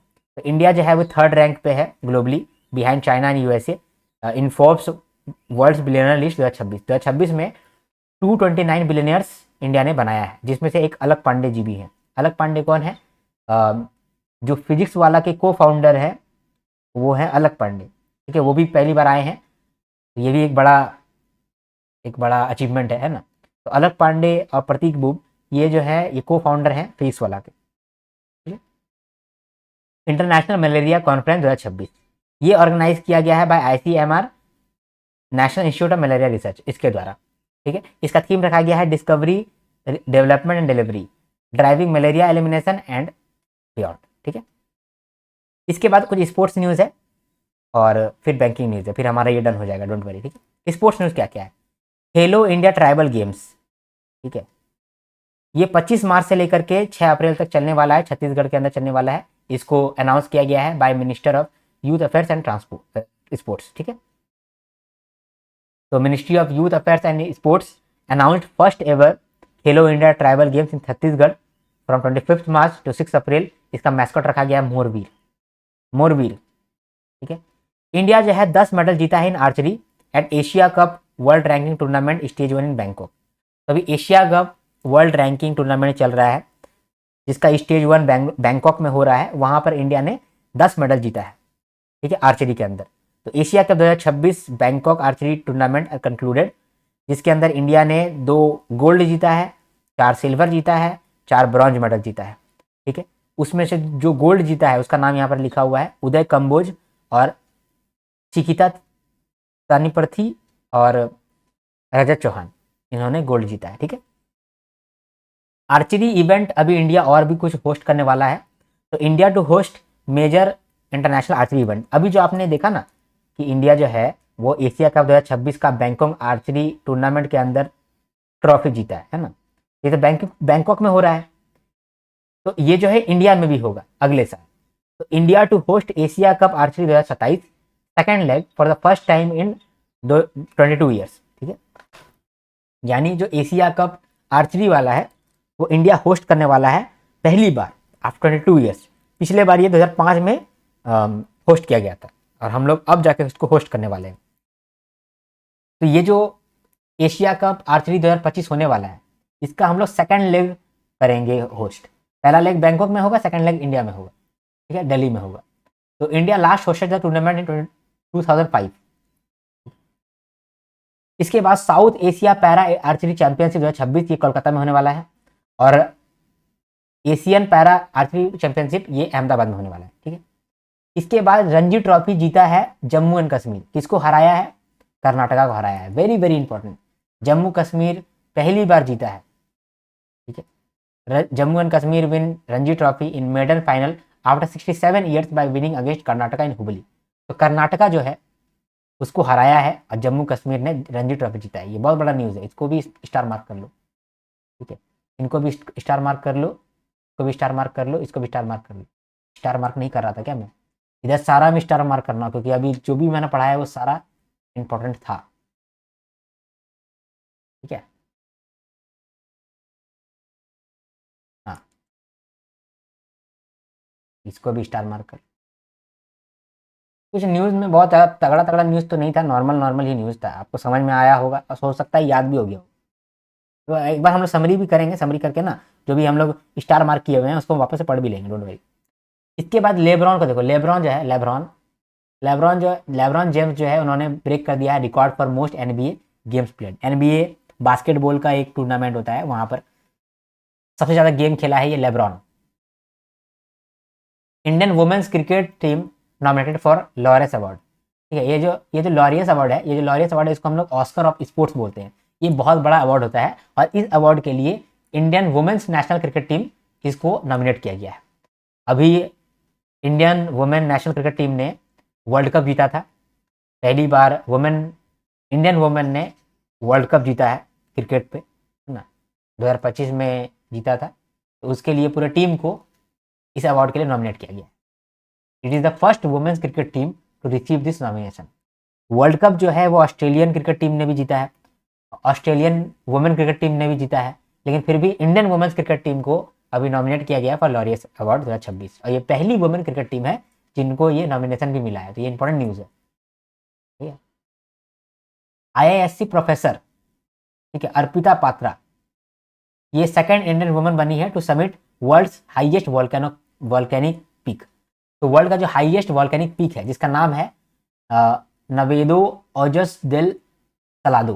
ठीक है, इस पे चढ़ाई करी है अर्पिता पात्रा जो कि सेकंड इंडियन वुमन बन गई है। ये IISc प्रोफेसर है। ठीक है, इसके बाद स्मृति मंधाना को बारबी ट्रिब्यूट मिला है। ये जो बारबी है ना, बारबी लोग स्मृति मंधाना का एक छोटा सा बारबी इमेज बना करके उनको दी है। बारबी का एक छोटा सा खिलौना होता है, वो खिलौना बना कर दिया है। तो बारबी ने स्मृति मंधाना के लिए बनाया है। ये बहुत बड़ा बात है क्योंकि ये पहली वुमेन क्रिकेटर है, ठीक है, जिनके ऊपर एक बारबी डॉल बनाया गया है। स्मृति मंधाना पहली वुमेन क्रिकेटर है जिन पे बारबी डॉल बनाया गया है। बहुत सारे वुमेन क्रिकेटर है देश दुनिया की, लेकिन स्मृति मंधाना ही पहली वुमेन क्रिकेटर है। ठीक है, इसके बाद 900 गोल करने वाले अभी तक सिर्फ क्रिस्टियानो रोनाल्डो थे, अब लियोनेल मेसी भी हो गए हैं। ठीक है, तो Lionel Messi become only second male footballer in the history to score 900 goals in official matches after Cristiano Ronaldo. ठीक है, ठीक है, दिख रहा है यहाँ पर स्मृति मंधाना वाला न्यूज़ को मार्क करना पड़ेगा। ठीक है, आगे बढ़ते हैं ना। इसके बाद देखो इंडिया जो है वो third ICC men's T20 world cup title जीता है। अब T20 वर्ल्ड कप हर 2 साल में होता है, उसमें जो मेंस T20 टीम है उन्होंने जीता है। पिछले साल 2024 में जीता था और 2026 में भी जीत गया, यानी लगातार जीतने वाला कंट्री बन गया है इंडिया। 2024 में भी वर्ल्ड कप हुआ था, मेंस T20 वर्ल्ड कप, और 2026 में भी हुआ है, हर 2 साल में होता है। तो 2024 में भी इंडिया जीता, बहुत साल के बाद जीता इंडिया। 2007 में ही जीता था, पहली बार 2007 में इंडिया वर्ल्ड कप जीता था। T20 वर्ल्ड कप 2007 में ही स्टार्ट हुआ। उसमें से इंडिया का टीम तभी बहुत नया था, महेंद्र सिंह धोनी उसका कैप्टन था, तो MS धोनी उसका कैप्टन था, और उस समय इंडिया पहली बार T20 वर्ल्ड कप जीत गया। यानी पहला साल T20 वर्ल्ड कप आया और पहला साल ही इंडिया जीत गया। किसको हराया था? पाकिस्तान को हराया था। उसके बाद फिर इंडिया T20 वर्ल्ड कप जीत ही नहीं रहा था। 2007 के बाद कितना सारा T20 वर्ल्ड कप हुआ, हर 2 साल में होता है, हर 2 साल में हो रहा था, जीत ही नहीं पा रहा था। फिर 2024 में इंडिया जीता, उसका कैप्टन था रोहित शर्मा, ठीक है। फिर 2026 में भी वर्ल्ड कप हुआ 2 साल के बाद, वहां पर कौन जीता? इंडिया, फिर इंडिया जीत गया। यहां पर कैप्टन कौन था? सूर्य कुमार यादव, ठीक है। अब अगला वर्ल्ड कप कब होने वाला है? 2028 में होने वाला है, T20 वर्ल्ड कप, ठीक। तो India defeated New Zealand by 96 run in ICC T20 world cup 2026 final at Narendra Modi stadium in Ahmedabad, thus becoming the first team to defend the World Cup T20 crown, ठीक है। India also become the first team to win T20 World Cup at home. This is India's record extending third T20 World Cup title. Player of the match Jasprit Bumrah रहे, और player of the tournament Sanju Samson रहे। Final का बात हो रहा है, ठीक है। फाइनल में प्लेयर ऑफ द मैच कौन बना? जसप्रीत बुमराह, और प्लेयर ऑफ द टूर्नामेंट कौन बना? संजू सैमसन, ठीक है। ये भी हो गया। तो ये भी इंपॉर्टेंट न्यूज़ है भाई, क्रिकेट का न्यूज़ बहुत भाता है उसको। अब देखते हैं अगला। Kimi Antonelli of Mercedes won Japanese Grand Prix, ठीक है। जापानीज ग्रैंड प्रिक्स कौन जीती है? किमी एंटोनेली ने जीता है, ठीक है। इसको स्टार नहीं मार्क करेंगे। Srishti Sharma sets fastest 50 limbo skating world record. Srishti Sharma sets fastest 50 metre, तो 50 मीटर का डिस्टेंस में लिम्बो स्केटिंग करते हुए साक्षी शर्मा ने फास्टेस्ट कर दिया है, 7.46 सेकंड में कर दिया है। लिम्बो स्केटिंग क्या होता है जानते हैं? लिम्बो स्केटिंग होता है जैसे ऐसे करके, मान लो कोई ऐसे करके हो गया है और स्केटिंग कर रहा है, सू सू सू करता है, वो उसको बोलते हैं लिम्बो स्केटिंग, ठीक है। मतलब आपको दिख रहा है कि नहीं, ये शू शू ऐसे करके करता है, ठीक है। फोटो देख लेना भाई, ज़्यादा एक्टिंग नहीं कर सकेंगे, ठीक है। ये हो गया। आगे बढ़ते हैं, बैंकिंग न्यूज़ देखते हैं। बैंकिंग न्यूज़ मतलब यहाँ बैंकिंग न्यूज़ नहीं है, कुछ फाइनेंस न्यूज़ है, उसको डाल दिया मैंने, ठीक है।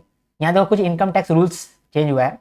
एक कॉन्सेप्ट नया आया है टैक्स ईयर का कॉन्सेप्ट आया है, जिसमें 1 अप्रैल से लेकर के 31 मार्च तक आपका टैक्स ईयर को मनाया जाएगा, ठीक है। इसके बाद पैन जो है वो आपका कुछ जगह पे अभी ज़रूरत पड़ेगा, मतलब कि कोई लिमिट अगर आपने क्रॉस किया है कैश ट्रांजेक्शन का, तो आपको पैन देना पड़ेगा, पैन कार्ड देना पड़ेगा। मोटर व्हीकल्स का अगर मान लो कि आपने कुछ परचेस किया है और 5 लाख से ऊपर का अगर मान लो आपने परचेस कर लिया है, तो उस समय भी आपको पैन देना पड़ेगा। पैन क्यों देते हैं? पैन अगर सरकार लेता है तो उससे आपका जानकारी रखता है कि इस बंदा के पास कितना पैसा है, कितना खर्चा कर रहा है, ठीक है।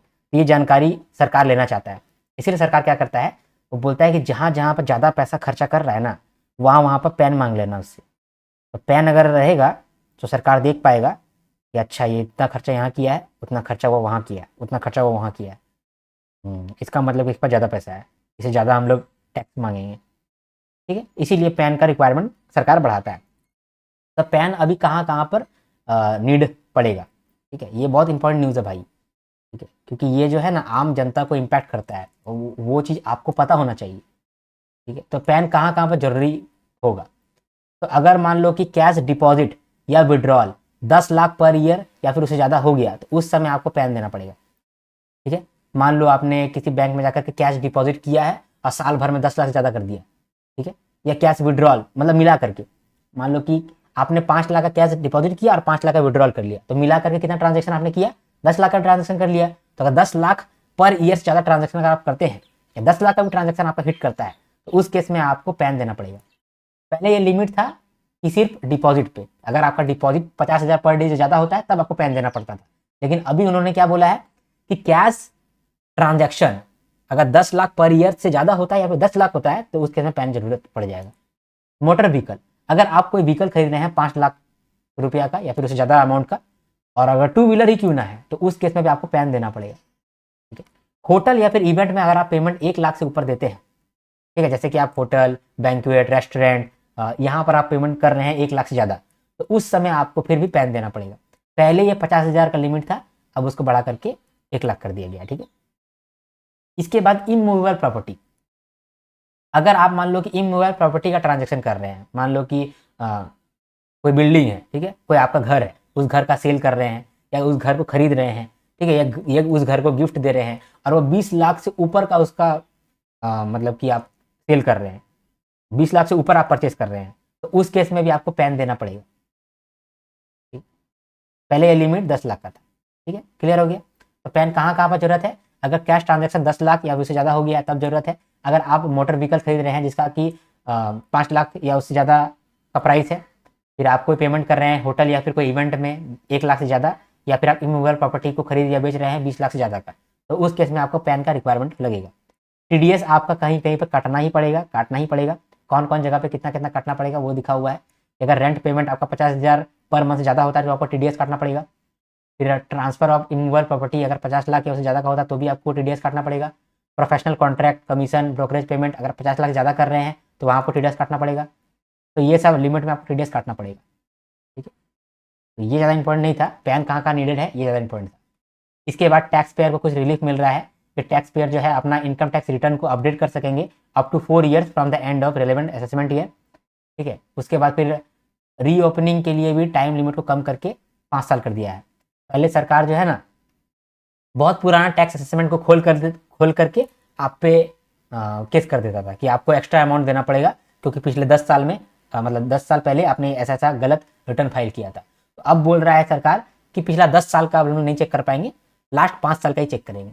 लास्ट 5 साल में ही देखेंगे कि कहाँ कहाँ पर आपका रिटर्न गलत है, अगर गलत होगा तो हम आपको नोटिस भेजेंगे, ठीक है। तो ये कुछ रिलीफ मिला है, ठीक है।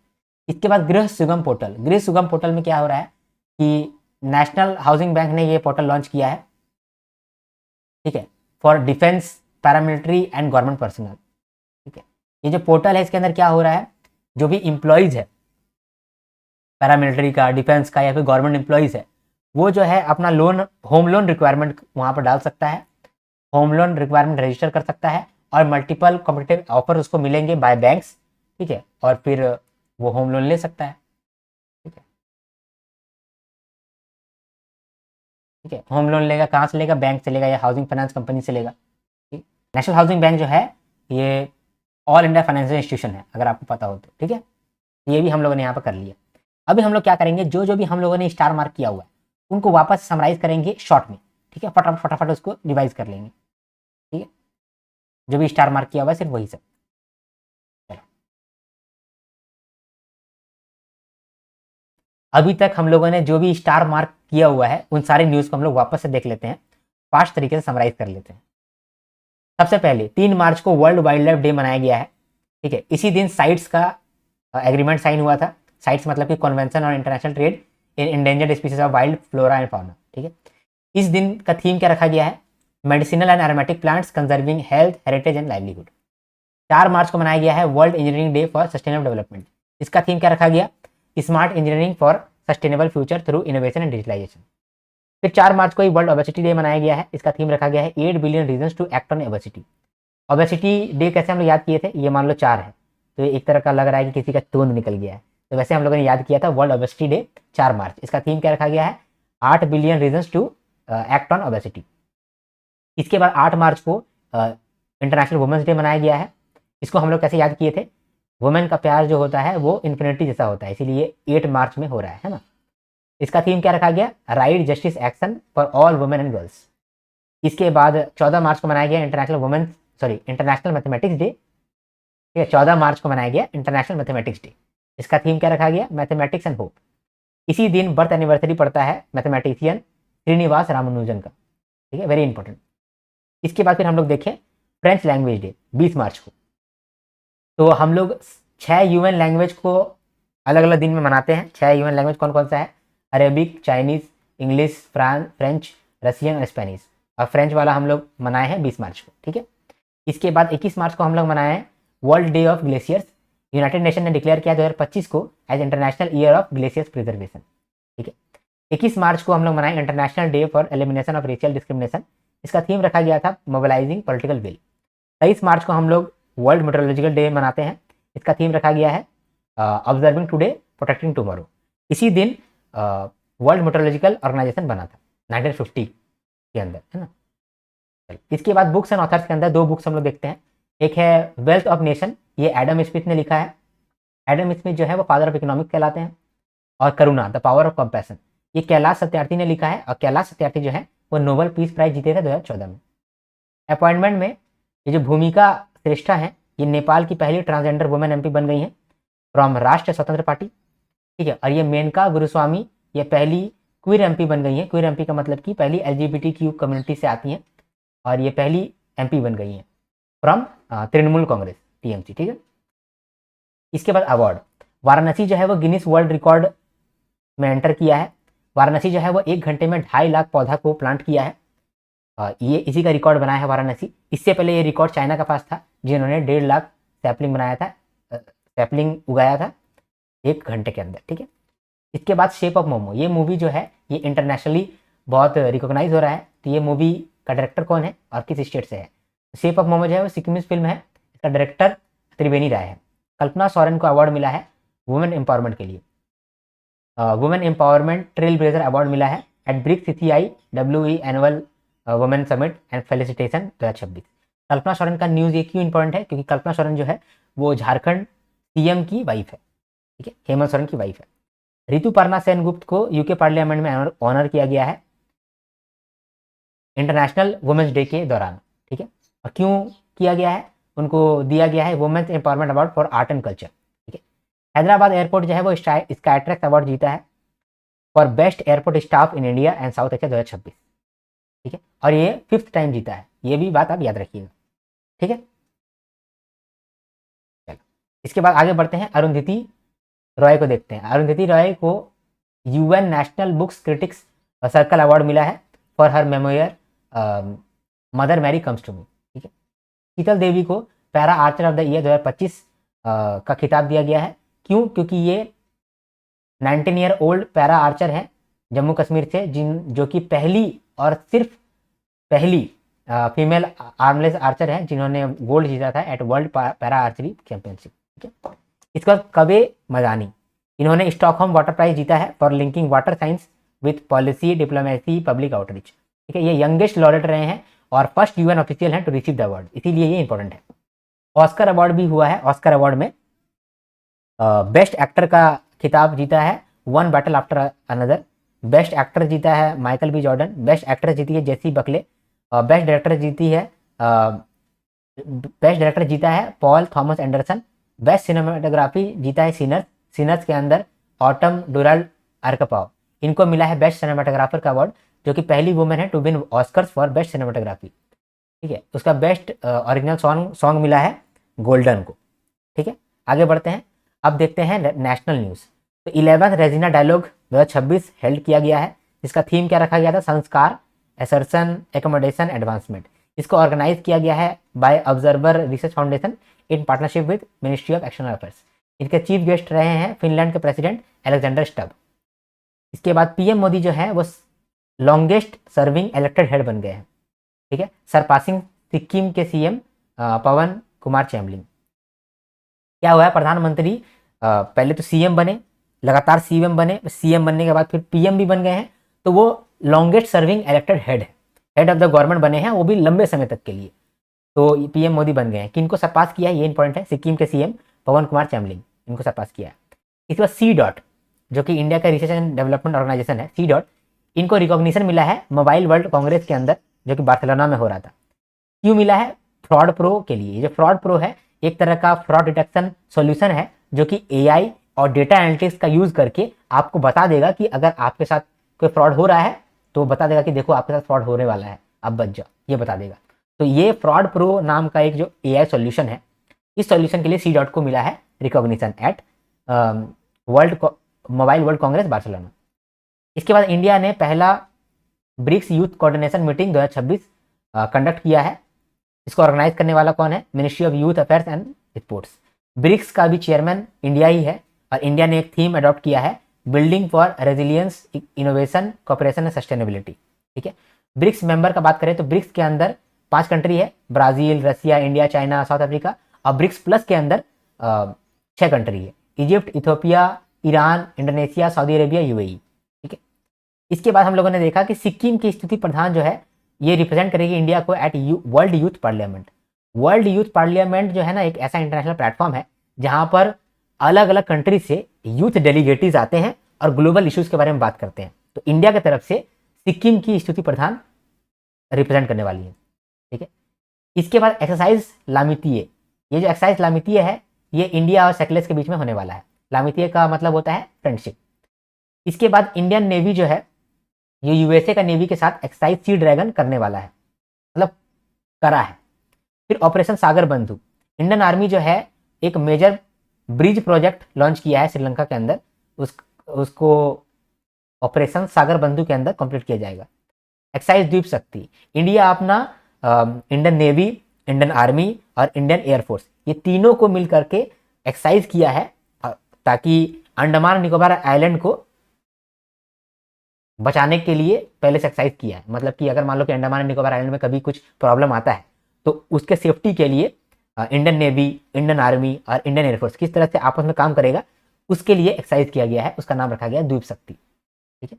इसके बाद पंजाब ने लॉन्च किया पंजाब शिक्षा क्रांति। पंजाब शिक्षा क्रांति 2.0 अभी लॉन्च किया है पंजाब गवर्नमेंट। ठीक है, in collaboration with world bank. तो वर्ल्ड बैंक जो है 2,500 करोड़ रुपया दिया जा रहा है, मतलब वर्ल्ड बैंक 2,500 करोड़ रुपया देगा और पंजाब गवर्नमेंट 1,000 करोड़ रुपया लगाएगा, यानी टोटल 3,500 करोड़ रुपया लगाया जाएगा इस स्कीम के अंदर, ताकि पंजाब का जो स्कूल इंफ्रास्ट्रक्चर है, लर्निंग क्वालिटी है और ओवरऑल एजुकेशन स्टैंडर्ड है वो बढ़े। ठीक है। इसके बाद केरला ने लॉन्च किया है amlettrack.com। इसके अंदर क्या होगा, जो भी केरला लेजिस्लेटिव असेंबली के मेंबर्स है उनका सारा एक्टिविटीज को ट्रैक कर पाएंगे इस प्लेटफॉर्म के थ्रू। ये प्लेटफॉर्म किसने लॉन्च किया है, केरला, और ये इंडिया का पहला प्लेटफॉर्म है to track the legislative intervention of MLAs. ठीक है। इसके बाद वर्ल्ड बुद्धिस्ट पीस कॉन्फ्रेंस हुआ है हैदराबाद के अंदर। इसको ऑर्गेनाइज कौन किया है, बुद्धवनम मतलब कि Telangana tourism development corporation in association with Vietnam Buddhist संघ। ठीक है। इसके बाद तिरुवनंतपुरम म्युनिसिपल कॉर्पोरेशन ने डिप्लॉय किया है एक AI powered G spider robot. ये जो रोबोट है ये कैनल को साफ करता है। तो जो भी कॉम्प्लेक्स कैनल एरिया है जहां पर ह्यूमन नहीं साफ कर सकता है वहां पर ये रोबोट साफ करेगा। इसीलिए ये रोबोट न्यूज में है। ये रोबोट किसने बनाया है ये न्यूज में पूछ सकता है, तो तिरुवनंतपुरम म्युनिसिपल कॉर्पोरेशन ने बनाया है और इन्होंने ही ये डिप्लॉय किया है। ठीक है। इंडिया का पहला psychiatric data repository NIMHANS Bangalore में लॉन्च हुआ है जिसका नाम है काम ब्रेन। तो काम ब्रेन नाम का एक साइकेट्रिक डेटा रिपोजिटरी बनाया गया है जहां पर लोगों के दिमाग का डेटा वहां पर रहेगा। लोगों के दिमाग का डेटा रहेगा तो उससे क्या बेनिफिट होगा, हम लोग किसी का कोई मेंटल इलनेस है उसको ठीक कैसे कर सकते हैं उस पर रिसर्च कर पाएंगे। ठीक है। तो हम लोग 5 डिसऑर्डर को यहाँ कवर करते हैं, addiction, bipolar disorder, dementia, OCD और स्किज़ोफ्रेनिया। ठीक है। इसके बाद इंडिया जो है वो 7th नेशनल रिपोर्ट सबमिट किया है सीबीडी को, यानी कि कन्वेंशन ऑन बायोलॉजिकल डाइवर्सिटी, यानी सीबीडी को हम लोग 7th नेशनल रिपोर्ट सबमिट किए हैं। ये 7th नेशनल रिपोर्ट क्या होता है भाई, नेशनल रिपोर्ट एक मैंडेटरी रिपोर्ट होता है जो कि सबमिट करना पड़ता है सारा सीबीडी मेंबर कंट्रीज को, जिसमें सीबीडी जो है वो ट्रैक करता है 23 ग्लोबल बायोलॉजिकल टारगेट्स को ट्रैक करता है। हम लोगों ने 23 ग्लोबल बायोडाइवर्सिटी टारगेट बनाया है बाय 2030 कि हम लोग ये टारगेट्स पे काम करेंगे। किसने बनाया है, ये कन्वेंशन ऑन बायोलॉजिकल डाइवर्सिटी यानी कि सीबीडी ने बनाया है। तो सीबीडी को ज्वाइन करने वाला जो जो कंट्री है वो लोग जो है नेशनल रिपोर्ट सबमिट करेगा और बताएगा कि उन लोगों ने क्या प्रोग्रेस किया है इन 23 ग्लोबल बायोलॉजिकल टारगेट्स पे। ठीक है। तो इंडियन रिपोर्ट्स के अंदर क्या क्या लिखा हुआ है, इंडियन रिपोर्ट्स के अंदर लिखा हुआ है कि जो पहला टारगेट है एनबीटी 1 लैंड यूज प्लानिंग वो हमारा ऑन ट्रैक है, क्योंकि जो फॉरेस्ट एंड ट्री कवर है वो 25% है हमारे पास। इसके बाद जो दूसरा टारगेट है एनबीटी इकोसिस्टम रिस्टोरेशन वो भी हमारा ट्रैक में है, क्योंकि अराउंड 24 मिलियन हेक्टेयर लैंड को हम लोग रिस्टोर कर दिए हैं या फिर रिस्टोर करने वाले हैं या कर रहे हैं। ठीक है। इसके बाद इंडिया जो है वो 20th अर्थ आवर अभी मना रहा है। अर्थ आवर का मतलब क्या होता है, एक ग्लोबल कैंपेन है जो कि वर्ल्ड वाइड फंड के द्वारा लॉन्च किया गया था, encouraging people to switch off non essential lights for 1 hour to spread awareness about climate change and biodiversity loss. 28 मार्च 2026 को हम लोगों ने 1 घंटे के लिए सारा आइकॉनिक मोन्यूमेंट को और गवर्नमेंट बिल्डिंग का लाइट को स्विच ऑफ कर दिया था to support climate change and sustainability. ठीक है, ये न्यूज़ भी हो गया। इसके बाद वर्ल्ड ओबेसिटी एटलस, ये एक रिपोर्ट रिलीज किया गया है वर्ल्ड ओबेसिटी फेडरेशन के द्वारा। इसमें कहा गया है कि 2025 से लेकर के 2040 के बीच में 20 मिलियन बच्चे ऐसे होंगे जो ओबेसिटी के अंदर चले जाएंगे, और 56 मिलियन बच्चे ऐसे होंगे तो या तो वो ओवरवेट होंगे या तो वो ओबेसिटी के साथ रह रहे होंगे। इसी समय यानी 2025 से 40 के बीच में ही 5 से 19 साल के जो बच्चे होंगे उनको ज्यादा रिस्क फैक्टर अराइज हो रहा होगा due to high body mass index, high BMI। ठीक है, वर्ल्ड वाइड यानी पूरे दुनिया में 20% से ज्यादा ऐसे बच्चे हैं जो कि 5 से 19 साल के एज में हैं और वो या तो ओबेसिटी है या तो ओवरवेट होने वाले हैं। ठीक है, जो कि बहुत बढ़ा हुआ नंबर दिख रहा है, यानी हर 5 में से एक जन जो है जो कि बच्चा है और पेटू हो जाएगा। ठीक है, इसमें रैंक दिया गया है कंट्रीज को based on the children living with obesity in 2025 to 2040। ठीक है, नंबर 1 पे चाइना है, 33 मिलियन यहाँ ऐसे बच्चे होंगे। दूसरा नंबर पे इंडिया है, नंबर 3 पे है USA, और नंबर 4 पे है इंडोनेशिया, नंबर 5 पे है पाकिस्तान। ठीक है, ये हो गया। इसके बाद फिर वर्ल्ड हैप्पीनेस रिपोर्ट, ये रिलीज किया गया है by wellbeing research centre at university of Oxford in partnership with UN sustainable development solution network. इसमें कहा गया कि फिनलैंड जो है लगातार 9 सालों से हैप्पीएस्ट कंट्री बना हुआ है। पता नहीं कौन सा खुशी हो रहा है फिनलैंड को कि हमेशा ये हैप्पीएस्ट कंट्री बन जा रहा है लगातार 9 सालों से। ठीक है, among 147 country India ranks 116th। 6 factor है जिसपे डिसाइड करते हैं कि कौन सा कंट्री हैप्पी है या नहीं है।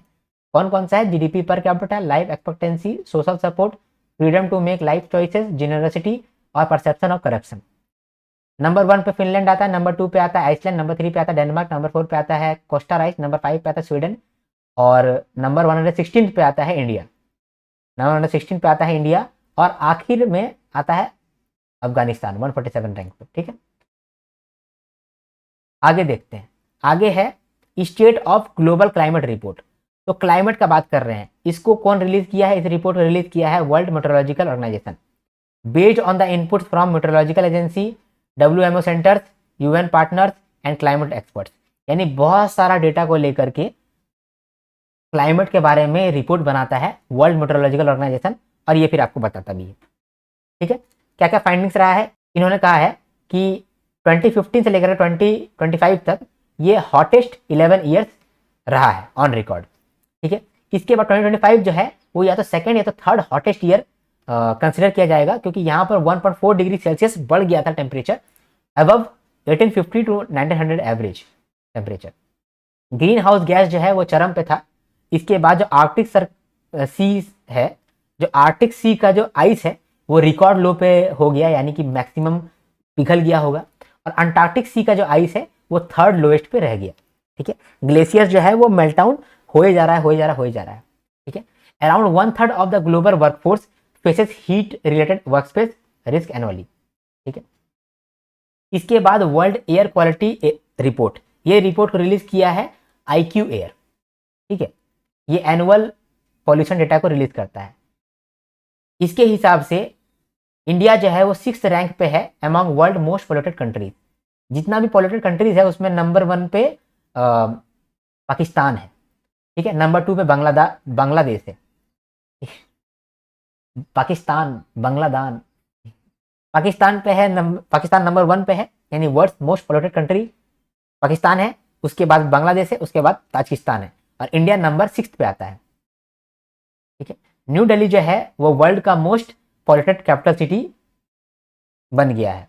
ठीक है, लोनी इंडिया के अंदर मोस्ट पोल्यूटेड रीजन है 2025 में, लोनी, जो कि गाजियाबाद के अंदर आता है। रिपोर्ट्स कहता है कि जो WHO का एनुअल 2.5 एयर क्वालिटी गाइडलाइंस है, उस गाइडलाइंस को फॉलो करने वाला सिर्फ 13 ही कंट्री है पूरी दुनिया में, जैसे कि ऑस्ट्रेलिया, आइसलैंड और इस्टोनिया। इसके बाद एनर्जी स्टैटिस्टिक्स इंडिया देखिए। इंडिया में जो भी एनर्जी को लेकर के स्टैटिस्टिक्स है उसको रिलीज किया है नेशनल स्टैटिस्टिक्स ऑफिस मॉस्पी। ठीक है, यह जो है एक्ट करता है central database on reserve, production, consumption capacity and trade and fossil fuels. इसके मतलब इस रिपोर्ट के अंदर कहा गया है कि टोटल प्राइमरी एनर्जी सप्लाई कितना है, 9.32 lakh kilo ton oil equivalent. ठीक है, इतना है, इतना एनर्जी सप्लाई है FY25 में, जो कि ग्रोथ किया है ऑब्वियसली 2.95% से ग्रोथ किया है। इसके बाद इंडिया का टोटल रिन्यूएबल एनर्जी कैपेसिटी कितना है, तो अगर इंडिया का टोटल नॉन रिन्यूएबल पोटेंशियल देखेंगे तो 47 लाख मेगावाट है, जिसमें से भी मैक्सिमम शेयर जो है वो सोलर एनर्जी का है, यानी कि सोलर एनर्जी का पोटेंशियल सबसे ज़्यादा है इंडिया के अंदर। और वो भी पोटेंशियल किस किस स्टेट में है, राजस्थान में है, महाराष्ट्र में है, गुजरात में है, आंध्र प्रदेश में है, कर्नाटका में है, MP में है। यानी जो भी बड़ा बड़ा स्टेट है इंडिया के अंदर, वहाँ पर ही सबसे ज़्यादा सन जाता होगा। तो सन जाता है तो मतलब कि वहाँ पर ही सबसे ज़्यादा रिन्यूएबल एनर्जी का कैपेसिटी है। ठीक है, पोटेंशियल है, समझ गए। इसके बाद रिन्यूएबल एनर्जी का कैपेसिटी जो है वो भी बढ़ा है, 11% अप्रॉक्सीमेटली बढ़ा है 2016 से लेकर 2025 के बीच में। ठीक है, coal remain the dominant energy source with supply rising to 5.52 lakh kilo ton oil equivalent. ठीक है, इन FY25। इसके बाद ग्लोबल टूरिज्म इंडेक्स आया है, इसको पब्लिश किया है institute of economics and peace, एक Sydney based independent non profit think tank है जिन्होंने ये इंडेक्स लॉन्च किया है। क्या नाम है इसका, ग्लोबल टेररिज्म इंडेक्स। इसमें कंट्रीज को स्कोर दिया गया है 0 से लेकर 10 तक। जिसका स्कोर 0 है इसका मतलब कि उन कंट्रीज पर टेररिज्म का कोई इंपैक्ट नहीं है, और किसी कंट्री का स्कोर अगर 10 है तो उस पर टेररिज्म का हाईएस्ट इंपैक्ट है। ठीक है, अभी जो है पाकिस्तान नंबर 1 पे है, यानी कि मोस्ट अफेक्टेड कंट्री है, मोस्ट टेररिज्म अफेक्टेड कंट्री है पाकिस्तान। ये पहली बार पाकिस्तान नंबर 1 पे आया है, इंडिया नंबर 13 पे आया है।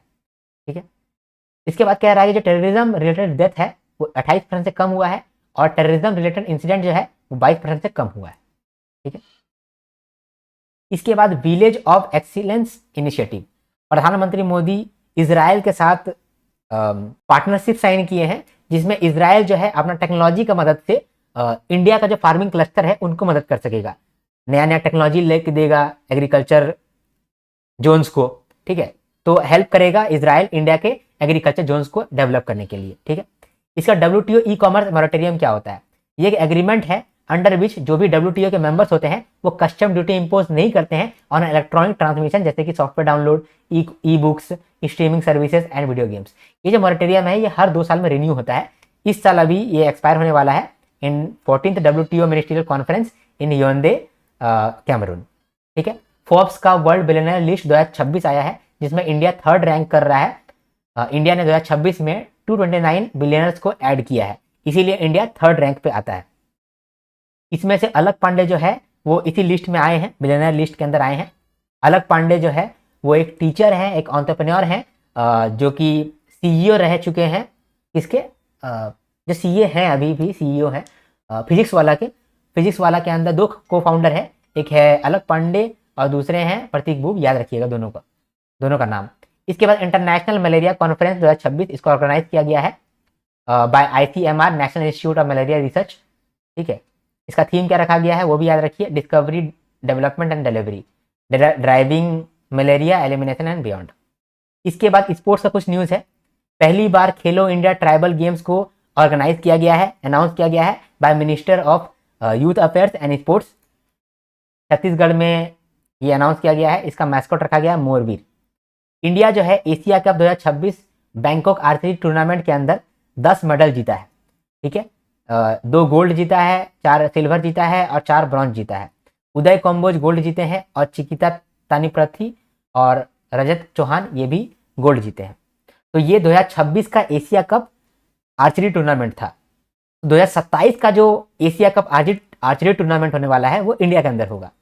तो India will host Asia Cup archery 2027 second leg for the first time in 22 years, यानी 22 साल के बाद इंडिया पहली बार एशिया कप आर्चरी 2027 का सेकेंड लेग को होस्ट करेगा।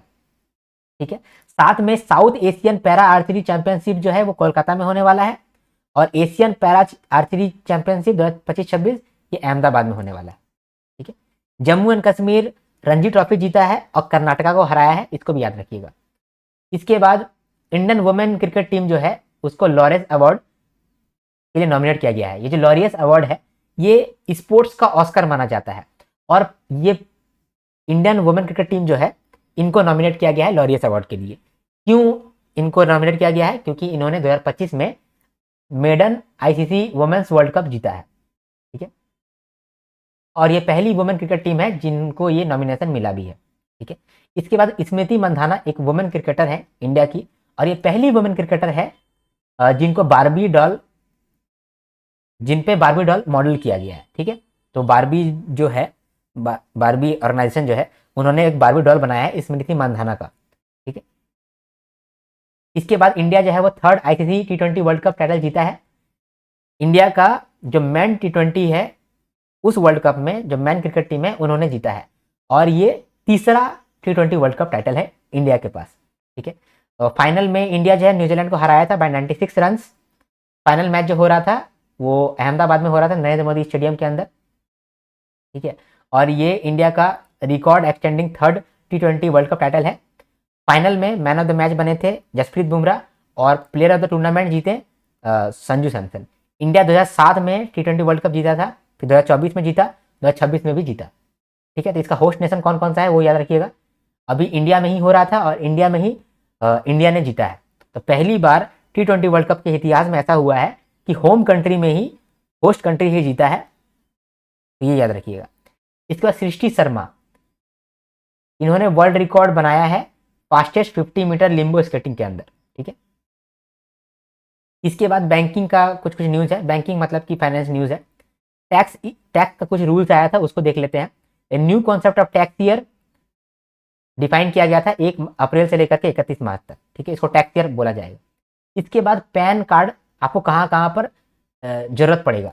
अगर आप कैश ट्रांजैक्शन 10 लाख या उससे ज़्यादा का करते हैं तो आपको पैन का रिक्वायरमेंट होगा, यानी फिर आपको पैन डिस्क्लोज करना पड़ेगा, पैन देना पड़ेगा सरकार को, ठीक है। मतलब कि अगर आपने कैश डिपॉजिट या फिर कैश विड्रॉल दोनों का मिला करके भी आपने 10 लाख पर ईयर ट्रांजैक्शन कर लिया है तो आपको पैन जरूरी पड़ेगा।